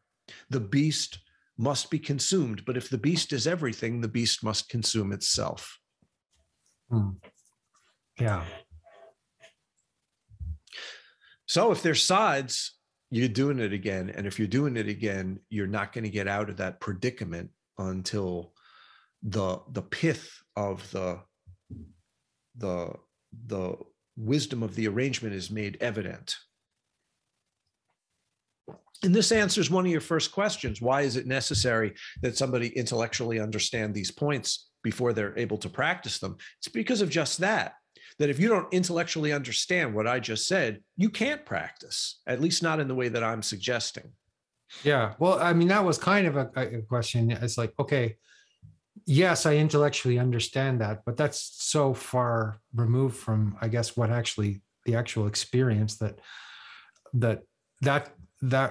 could lead to a sort of conceit or does lead to conceit. So that's the intellectual conceit that I might have because I just understand some cool, Well, you see this a lot in a sort of new age pseudo Advaita yeah. Like, hey, Jim Carrey thinks he's enlightened now, So, I mean, I don't know. I'm not casting aspersions on Jim Carrey. Who the hell knows? I'm just saying that this is a tricky issue, a slippery slope. And yes, you could end up making a really bad mistake and wasting years of your life. Mm-hmm. If you didn't have the view calibrated and you weren't doing the work, because well, I don't know. I don't have the answer for anybody. Uh-huh. All I could do is state the problem and state the question. I don't have the answer to the question. So if somebody says, well, how do I avoid, or how can I not do, or et cetera, in terms of the mistakes that could be made, that's on you. You figure that one out. All I could do is state the question and the problem as coherently as I can, draw you a map to tell you how to get there, and the rest is on you. And this is the real reason why it's considered dangerous. Not because somebody might drink some mercury or do some crazy shenanigans or whatever the fuck they want to do. The real reason why it's dangerous is because you could waste your time. You could waste your life. Oh, you said a fantastic thing the other that I've been thinking about also a lot. You said, what is the definition of evil? And that is wasting your time. Yeah. I never heard that before. And I thought, that's just so right. I mean, that's just so true. In my own life, when I'm involved in evil, I'm just wasting my time, right? Well, it's wrong paths, lesser concerns. If you get scooped up into lesser concerns, the life force that is spent there is not redeemable. It's gone, and you need a lot of life force to practice the path. You need a lot. And the older we get, less we have. Wasting time is serious business. Wasting time is like a real, you could blow your shot. You could completely blow your shot with a misspent life. Yeah. And what a sad thing. Then you would pass from the circumstance in which you find yourself into some other circumstance. And maybe that whatever it would turn into might not be conducive to practice at all. I'm talking here about death, like physical death. One way to look at it is, here you have this circumstance with a body mind, where if you're listening to me now, you could probably practice. Anybody listening to this right now could probably practice to one extent or another. Mm-hmm. Later, maybe not. Well, I know I was in the hospital recently, and it was not so easy to practice when you're in the hospital and you're. There's always light. There's always sound and color. Yeah. There's always phenomena. As long as there's phenomena, you could practice. Yeah, right. That's a good thing to remember. Yeah. If you are in love with the divine and there is phenomena, you can practice. If you're not, then you're not. Because a lot of people would like to be in love with the divine, but they also love a bunch of other stuff, and it could be, well, you love your wife, right? I mean, and I love my wife, but my wife is an expression of the divine. Right. I mean, if the love I feel for my wife is, you're dividing other stuff from the divine. There's divine, and then there's other stuff.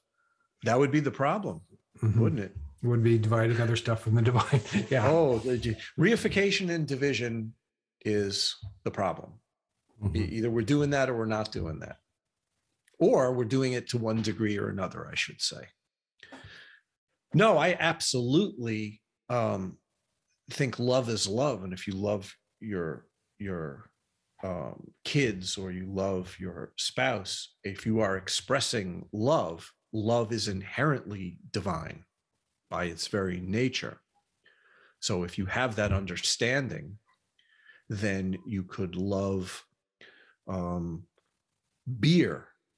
Beer. And it's the divine. Right.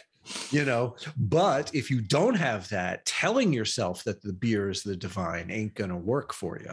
Yeah. So there's a huge difference. You're a pseudo-tantric practitioner or something. There's a huge difference between telling yourself a bunch of lies that deep down are not true about the nature of reality and the real thing. Right. Like it's very common amongst Advaitic and Dzogchen circles to excuse my bad behavior by saying, well, it's all the divine anyway, or it's all emptiness anyway, depending on what system's language you want to use. So therefore I can act like an asshole, and essentially excuse my conventional behavior with a fancy esoteric con job that you're playing on other people or yourself. I mean, yourself first and other people as a consequence of that. So the whole thing is really, I think, very, very important to get your ass kicked by somebody who sees through what you're doing. And that's a big part of what a teacher does is, like Tractor Rinpoche always jokes that he's just like a fancy garbage man, taking out the trash of people's nonsense. And at a certain point, all you could say is, well, thank you. Because if you didn't do that, it wouldn't get done. Well, I remember the first time I met him, he was like, who's this Andrew Sweeny guy who wants to be my student? Get away from me. It was very confrontational, and he was being nice to everybody else. But he was really, I think he maybe knew that I wanted to be a student, but he was being very harsh with me and kind to everybody else. And by the end of the weekend, I felt like I had been had the shit kicked out of me or something. But he let me do the Nundro, and that was the best thing ever. But there's a famous story about Nisargadatta Maharaj where he was answering questions, as he always did, in his little cigarette shop in Bombay. And somebody asked him, well, in your system, what is the role of compassion? Do you deal with or express compassion in your system? And his response is, well, I'm talking to you, aren't I? Yeah, right. Sure. So, if you think about that, it's really kind of mind-blowing, because if somebody is in a teaching role to a certain extent, they're taking out the trash. They don't have to talk to you. Yeah. Right? So if that's a compassionate. Yeah. Also, I walked in the room to meet him and he walked right out. Things like that he was doing to me like all weekend. And it was beautiful. It was like, okay.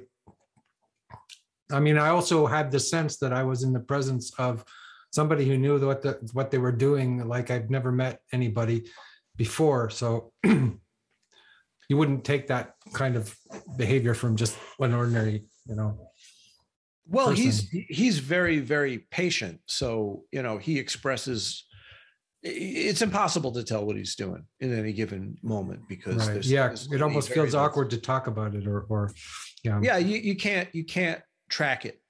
You can't track it. Right. It's untrackable. But the thing about it is that if you have a bond or a relationship with a teacher like that, or any teacher for that matter, that's not even 50%. That's just the spark. The rest is on you for follow through. Follow through is the thing, not being connected to this or that teacher or system or whatever. It's follow through. That's the whole thing, is the follow through. And if anybody lets their guard down, if the ball gets dropped, it's you.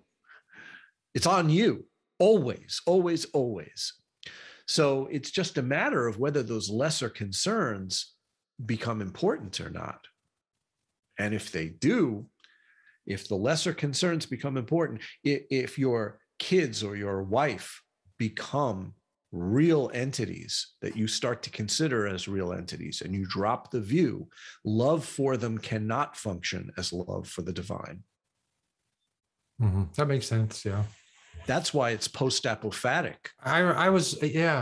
Marriages there's a lot of suffering in marriages, it seems like.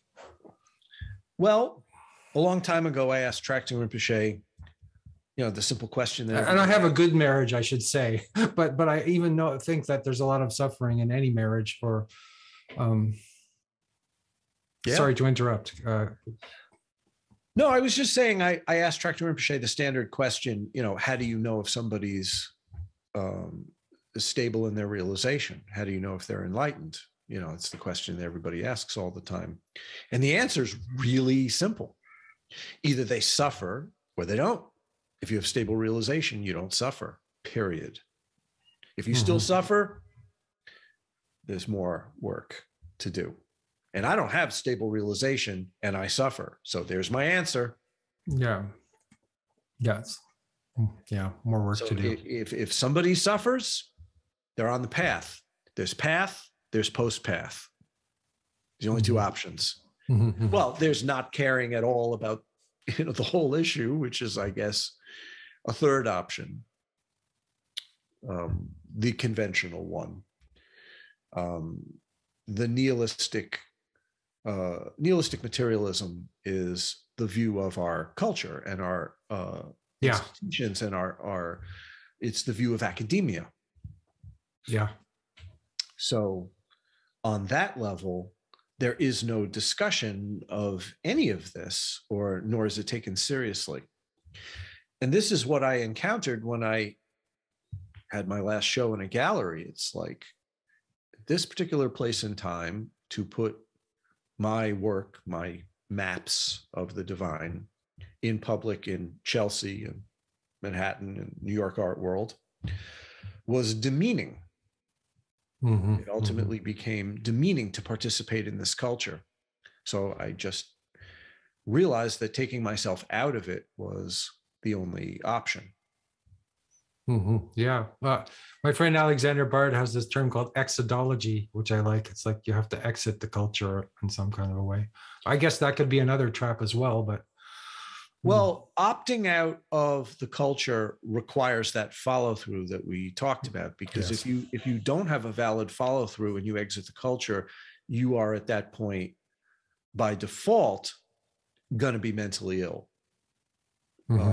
Because you're against everyone and everything. That's an important point. And you're point. Still, you're defining you're defining yourself and your enemy. I mean, you can't get any more dualistic than that. Right. So if you opt out incorrectly, you could make a horrible mistake. Yeah. But if you opt out with real joy based on love of the divine, you have the disease, but you have the medicine built into the disease. If you just have the disease, that's not good. So opting out of the culture is serious business. It's not a casual assertion of identity. It's not the hobby that you think. It's not the hobby of the week. Right. It could get you into enormous trouble. Yeah. Yeah. Because before I really took that stance, and before I clearly articulated to myself what connection with the culture was actually doing to my life, I had constant friction that was unassessed properly. You mean friction between you and the culture, like just painful contact, or yeah, with people and with the world and well, no, not so much with, well, yeah, with people too, but mostly with the value system of the culture. Mm-hmm. You know, the prevailing value system and view of the culture, which is nihilistic materialism, was at direct odds with everything. And it was just so profoundly sad. And also with people too, because until I really resolved it, I just acted like an asshole all the time. Mm-hmm, mm-hmm, mm-hmm. You know, because I'm not really socialized, you know, from the outset. I'm coming from a very antisocial place naturally because of my upbringing. You know, I was sent to a place as a small child where I was there for like basically, it was a day school kind of thing, but I was there for my entire childhood. Most of the other kids in this place were retarded. So, Wow. So I was there because of, you know, antisocial disposition that I had, like I've always had. So you've managed to turn that anti-social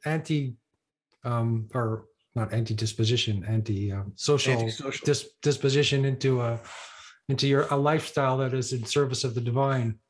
I don't know. I mean, that's what you at least would be aspiring to. Or I don't know if I've done that. I'd say the word is still out. Mm-hmm. And I would not be so presumptuous to say that I did that. Okay. I think that there is a really good chance that some of those antisocial tendencies are going to make themselves known from time to time, you know. And that's another thing about being a retreatant, is that if you live a life where you've caused a lot of damage, is sometimes in certain cases, such as my own, it's probably better that you remove yourself from the potential for future damage. You know, psychotherapy is not going to do it. That's, you know, a worthless pursuit in my case. You know, devotion and connection to the divine and practice and doing my work is the function of this life for me. Not learning to behave better with others. You know, that's a dead end. I don't have an interest in being a productive, well-adjusted member of a society. Mm-hmm, mm-hmm. Even if I could do it, I'm not sure that I would want to. But I'm certainly not sure that I could do it. Mm. But, well, thanks for being so. Thank you for being so personal about. I mean, even though you don't believe in the person, and I keep. But I appreciate you sharing your personal experiences and all that. Well, here's the thing, right? Like, if you're on the path, meaning that you haven't yet resolved the path, right? You're still on the path. Mm-hmm. You're not done. And you might have burned through quite a few negative tendencies or what have you, but it's not like they can't come back, you know. And I'm on the path. I am a practitioner. I am not a master. I am a practitioner. Yeah. So one must have a certain degree of humility and a radical sense of responsibility for one's actions. Like, yes, I am a practitioner, which means I can still fuck up. Yeah. That's really so you can never important. have this assumption that you're better than anyone else, or do you have some kind of special, oh, I don't know. Oh, God. Well, if you did, saying? it would be pretty clear what would happen if you did. Like if you started thinking that way about yourself, you would reify and divide the concept of your own identity from those reified and divided concepts of the identities of others. That dualistic mess would just assert itself all over again. Mm-hmm, mm-hmm. And just, trap. Yeah. Oh, the trap would engulf you and consume you if you started to go on a trip like that. Absolutely. So if people can't really aspire to be a retreatant and opt out of the culture. I think that you find yourself in that position either rightfully or wrongfully, and then you do the best that you can. I don't think it's a choice. Interesting. Yeah. I think it's a matter of disposition, actually. I think either you're wired that way, and if you are, chances are you've had all kinds of things go wrong due to that wiring your whole life.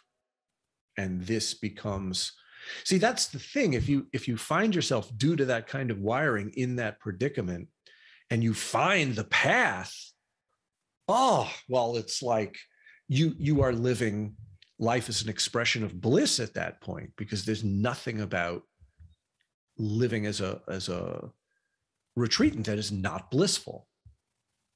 If there is still some other concern that I'd rather be doing this or that, you can't do it. You can't do it. Okay. Mm-hmm. Either it's total bliss and the solution for everything, or you're just hobbying. Mm-hmm. Right. So that's the difference. And I would include being an artist in that. I don't think it's possible to be a retreatant and be an artist. Mm-hmm. Not in the contemporary sense. Seems like you have to make a big, wow. The word sacrifice comes to mind, but.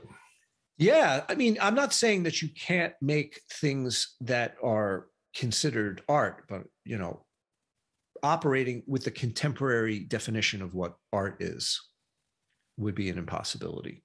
Yeah, well, yeah. I mean, but the contemporary version of art seems to me bullshit, though, isn't it? Isn't it completely bullshit anyway?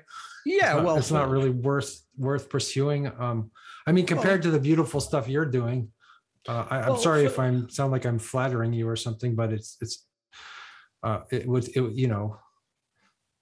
I'm making my maps. To me, I look, if I accidentally, and I'm using the word accidentally here, if I accidentally see some contemporary art, it's almost always either somebody's clever little statement that is meant to be, clever and cute, like a one-liner, or it's propaganda of some sort.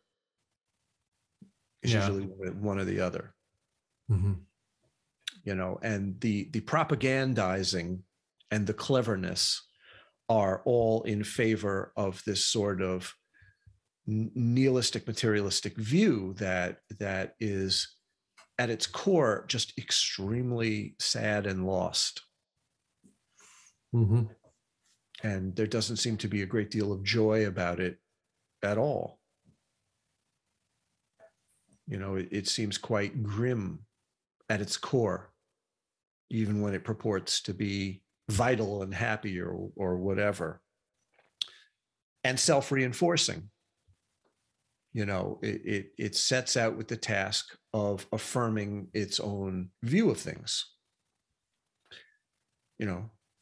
because that's what expression does. So if your view is a view of finiteness and randomness, and that's what you're affirming, you get that reality. If your view is the view of infinity and the beauty of the divine, then you are headed in that direction. It's kind of one or the other. And I think that this is our real reason why, you go, like, for example, where you are in Europe, and you see the work of previous centuries, and legitimately divinely inspired works of art. And you wonder, well, why don't we have that anymore? It's a pretty good question. And they don't usually have a signature on them, do they? Maybe that's part of the. Well, there's an awful lot of territory there to explore. Where you are, certainly for sure. My experience of looking at art is much more in Italy, central Italy, like throughout Umbria. Mm-hmm. Like for me, the Sienese painters before 1450 were extremely important. Sassetta, Giovanni di Paolo, Lorenzetti, Simone Martini, those were really important artists for me. Digesting the kind of space that existed before the so-called discovery of perspective in the Renaissance. Before perspective, right? Yeah. Because perspective is reification and all that, right? And duality and well, it's connected to a worldview. It's connected to a view of humanism. It becomes a propaganda machine at that point, rather than a service of the divine. Or the issue of humanism is really at the core of this. Humanism. Yeah. The issue of humanism, secular humanism, is really at the core of it, which is not to say that I'm favoring the exoteric religious solutions to that dilemma, which I do not. Mm-hmm. I am not interested either in religious or secular solutions to anything. Mm-hmm. Because when I'm talking about loving the divine, and my local Orthodox synagogue is talking about loving the divine, we are most assuredly probably not talking about the same thing. Do you have any sympathy for let's say the exoteric, for people who need that, or do you think it's destructive? It's not my concern. Not your concern. Okay. Not wanting to make a judgment on that. Well, it's just not my concern. I'm just not part of the world that exists in. It's somebody else's problem, somebody else's maze to navigate, somebody else's battle to be fought. It's none of my business. My business is in a little house on a street, on a corner, with my work and, my wife.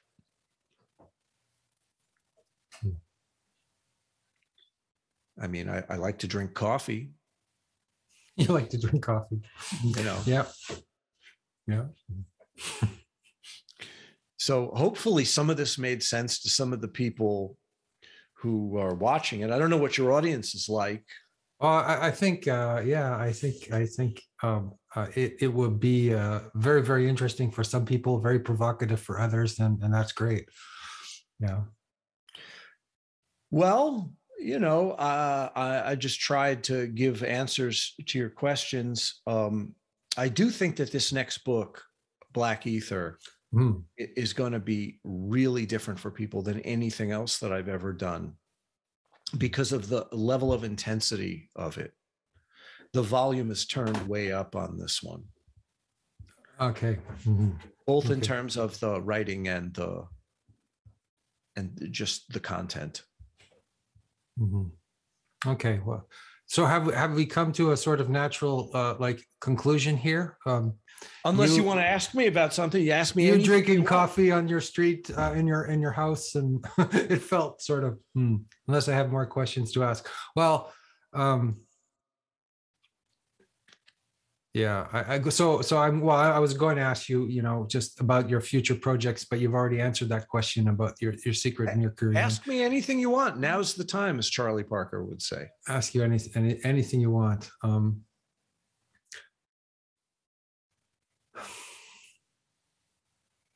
Well, geez, anything I want. Anything I want. Well, maybe one last question, and what I want to hear another story about Tractum Kepa and your encounter with him. That's what I really want to hear. All right, Tractum Rinpoche has been just so ridiculously patient and nice to me in my life. Here's a good story that tells you kind of where he's at in relation to me, and, you know, kind of reflection of how I'm wired. He's known as a wrathful Lama, Yes, for the most part. And that involves provoking people into change and reassessment of many of their most firmly held foundational parts of their psyche and their character, yeah, and the armor of their character. And he provokes people wrathfully in a way which is not gentle, right? And a lot of this, the closer you are to him and his really close students, he can really lay into people and provoke them, even by saying things that aren't even true, just prodding and poking. And if you didn't know him and what he was doing, you'd think that he was saying these abusive things, which is not the case, because, you know, these are teaching tools. So one time he says to me, we're sitting there, and he said, "You ever wonder, Mr. Smith, why I don't do that to you?" And I said, "Well, is it because I'm too fragile and I couldn't take it?" And he started laughing. He's like, "You're not that fragile." He said, I don't do it to you because it wouldn't work." Now, I don't know why it wouldn't work, but something about that methodology doesn't go with this wiring. So I thought about that. So he's incredibly kind to you, and instead of being incredibly fierce to somebody else, or yeah, he's never not kind. Well, I would. His fierceness is. I should qualify it to say his fierceness is always has a kind result.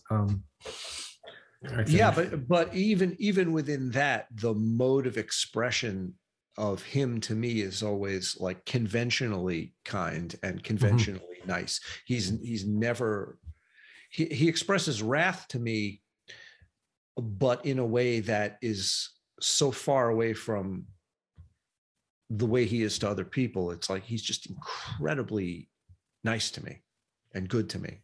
And that's how it's been for 27 years, even when I was a jerk out there, you know, which I've been many, many times. And, you know, I have my little hut out there where I come and go. I'm never expected to basically do anything or help with anything, you know, because they're all working. They're all busy working. It's a working community. They work hard. And I'm just like a bum that blows through town. And he just lets you hang around. Right. And the question is always like, what the fuck is up with this guy? Like, meaning me.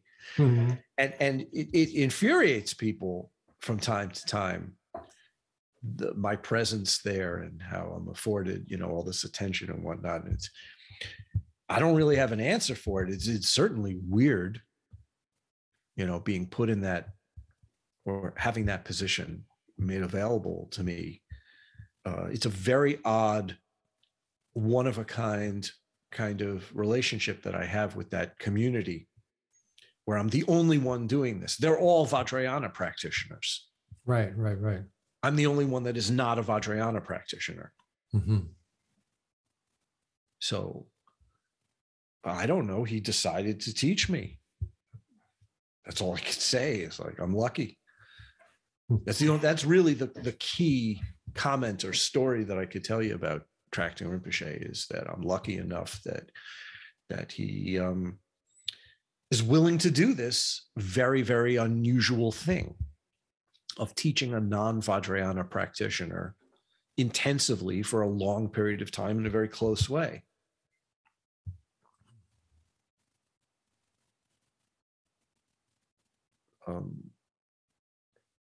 I guess the reason he does it is because I really don't care about anything else.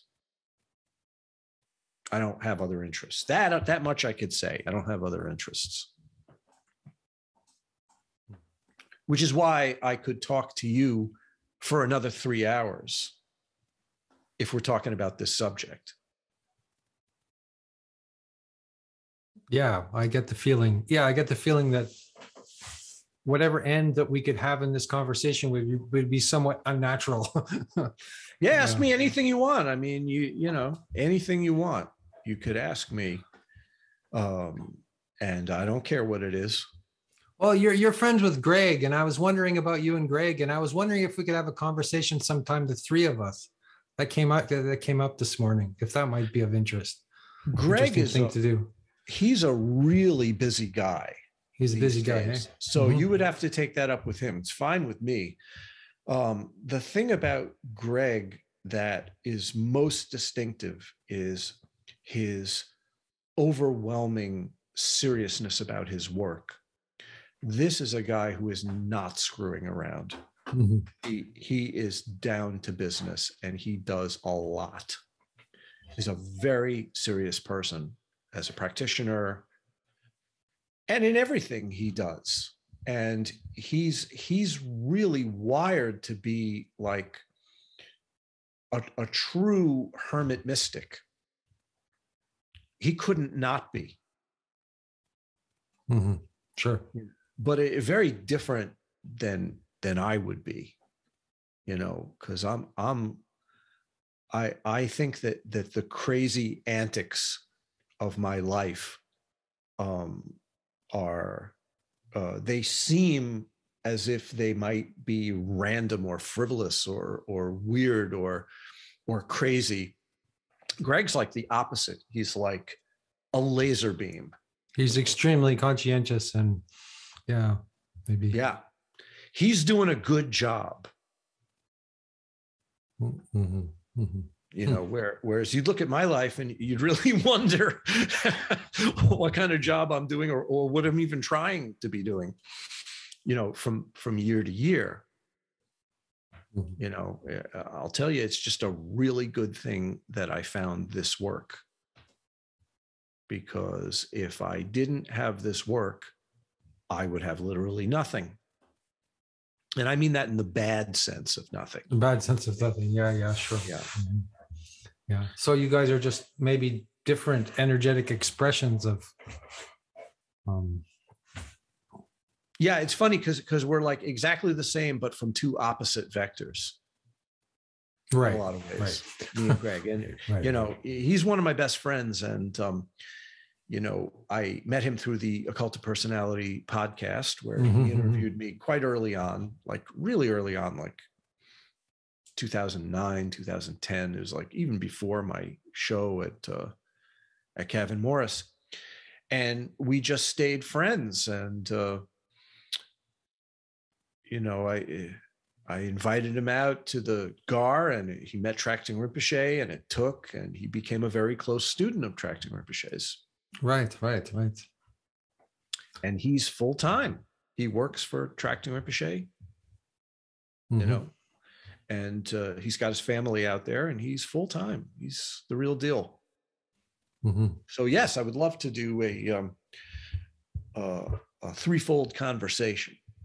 Yeah, I think I'd like to hear you guys talk to each other, and I'd like to see what that would look like, and hopefully I could ask pertinent questions, and it would be illuminating for. Well, we love to argue. You like to argue? Oh, that's even better. Yeah. Well, I wouldn't exactly use the term argue. We love to disagree or take opposing points of view. Can you give me an example, like of how you would disagree? Yes.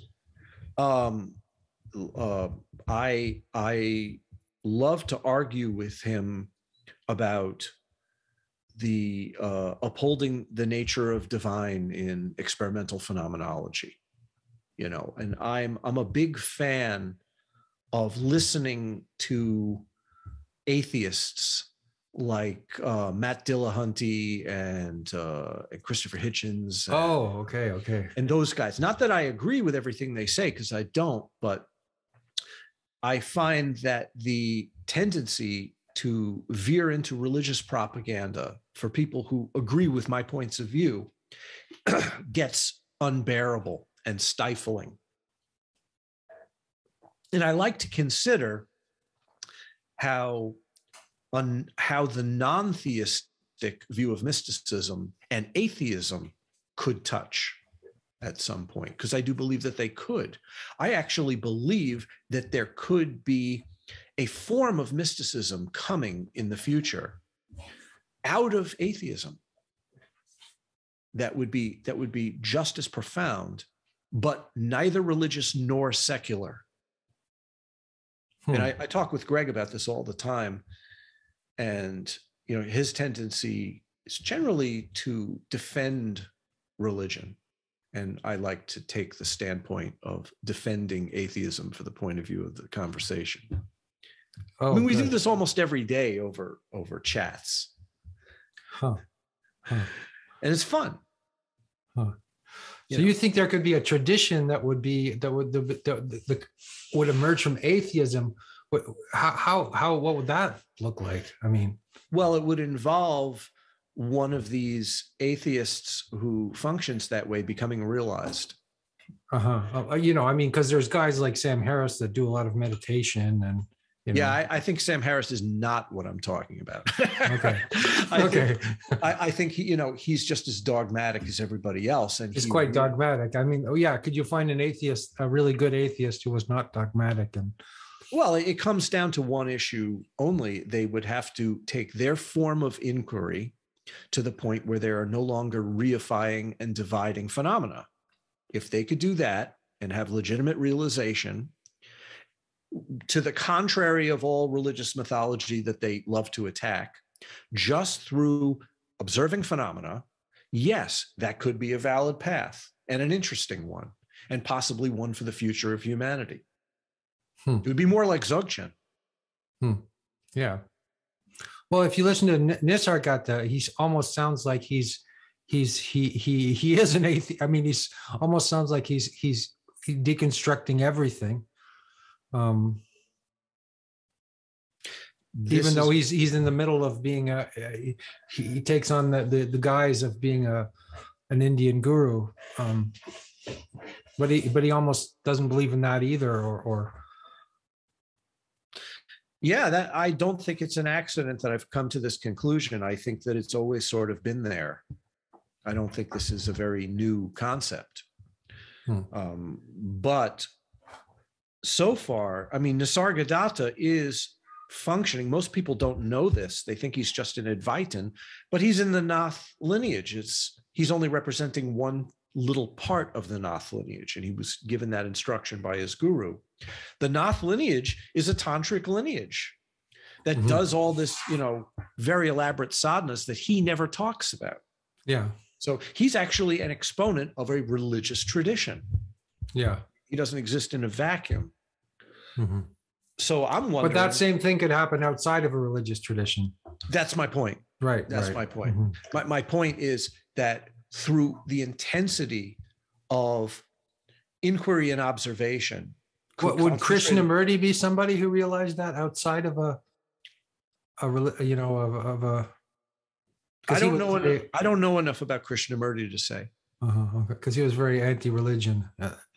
I don't know enough about his background to say how he came to his realization. So I don't know. I just enjoy listening to the atheist arguments, mostly because when they make breakthroughs in their own mind, there's a certain clarity about reality that on their reified level is like refreshing. I don't think that they're correct about their assumptions at all, but there's a refreshing quality to it. I like the direct interface with observation that they do. It has a clarity to it. They make a left turn and they end up in a dead end like you wouldn't believe. Yeah. But that's not the part I'm paying attention to. Matt Dillahunty is probably my favorite of all of them because he's like a classical Socratic logician. He understands logical fallacies like nobody's business. It's fun to watch. That's what I watch instead of sports. Okay. But Dillahunty's great. I would love to meet him one day and talk with him, but I don't think he would be in the least bit interested in what I was saying, because he would think that my pursuit of realization was totally subjective, and there would be no way that I could prove to him that it wasn't.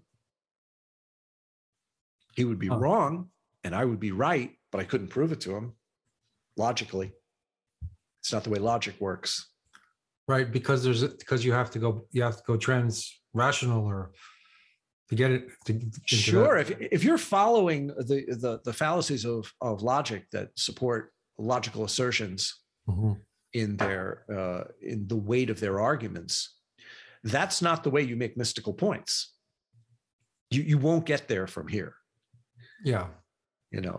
So but he's just so well, damn you need good at it. You need poetry for that. You need to bend. I mean, you're talking about secret Mercury, and this is not you're not communicating in rational, logical terms.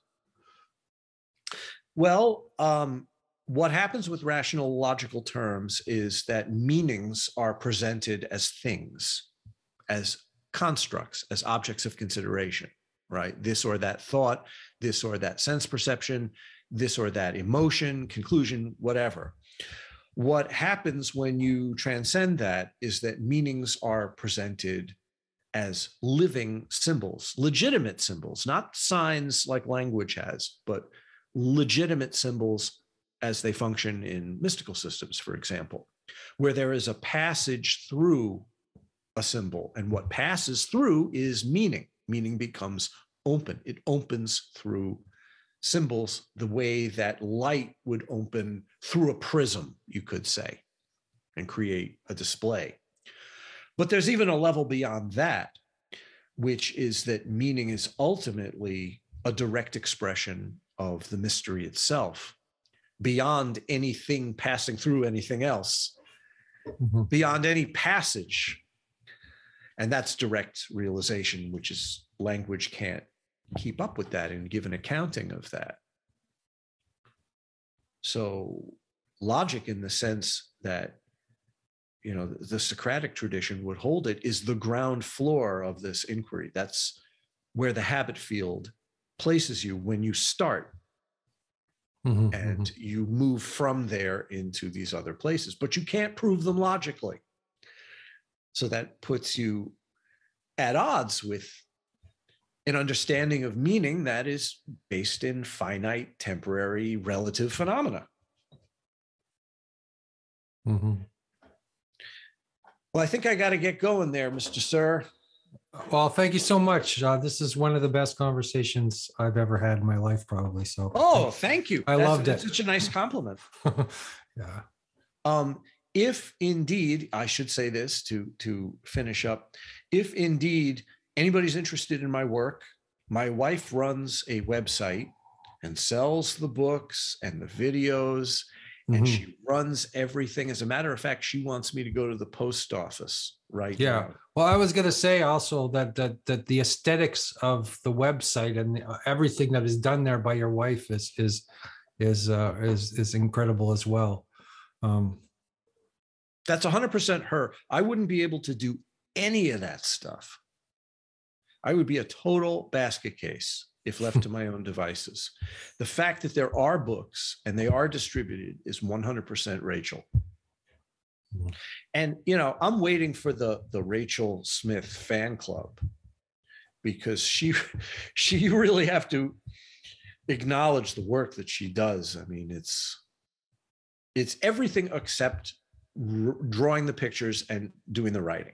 Yeah. Well, yeah. What comes out is extraordinary, I think. So yeah. Well, part of that is 30 years that she had in the publishing industry, working for Time Oh, Life. Really? Wow. Well, yeah. that would explain some of it. Yeah. But. Yeah. She was a graphic designer and an art director for 30 years in the industry. She's retired. And she knows what she's doing for books and print. That's what she did her whole life, books and print. And a lot of those publishing houses are gone. The industry basically collapsed. It's like the record industry. Sure. Right. It's like there's a vestige of it, but it's not what it was. That's what it is. So I got to take off, but thank you for this opportunity. Thanks so much. I very much enjoyed it. Me too. I loved it. Thank you so much again. Hey, do me a favor. Once you get this going, send me a link. Of course I will. Yeah. Okay. Have a good day. Good day. Good night. See ya.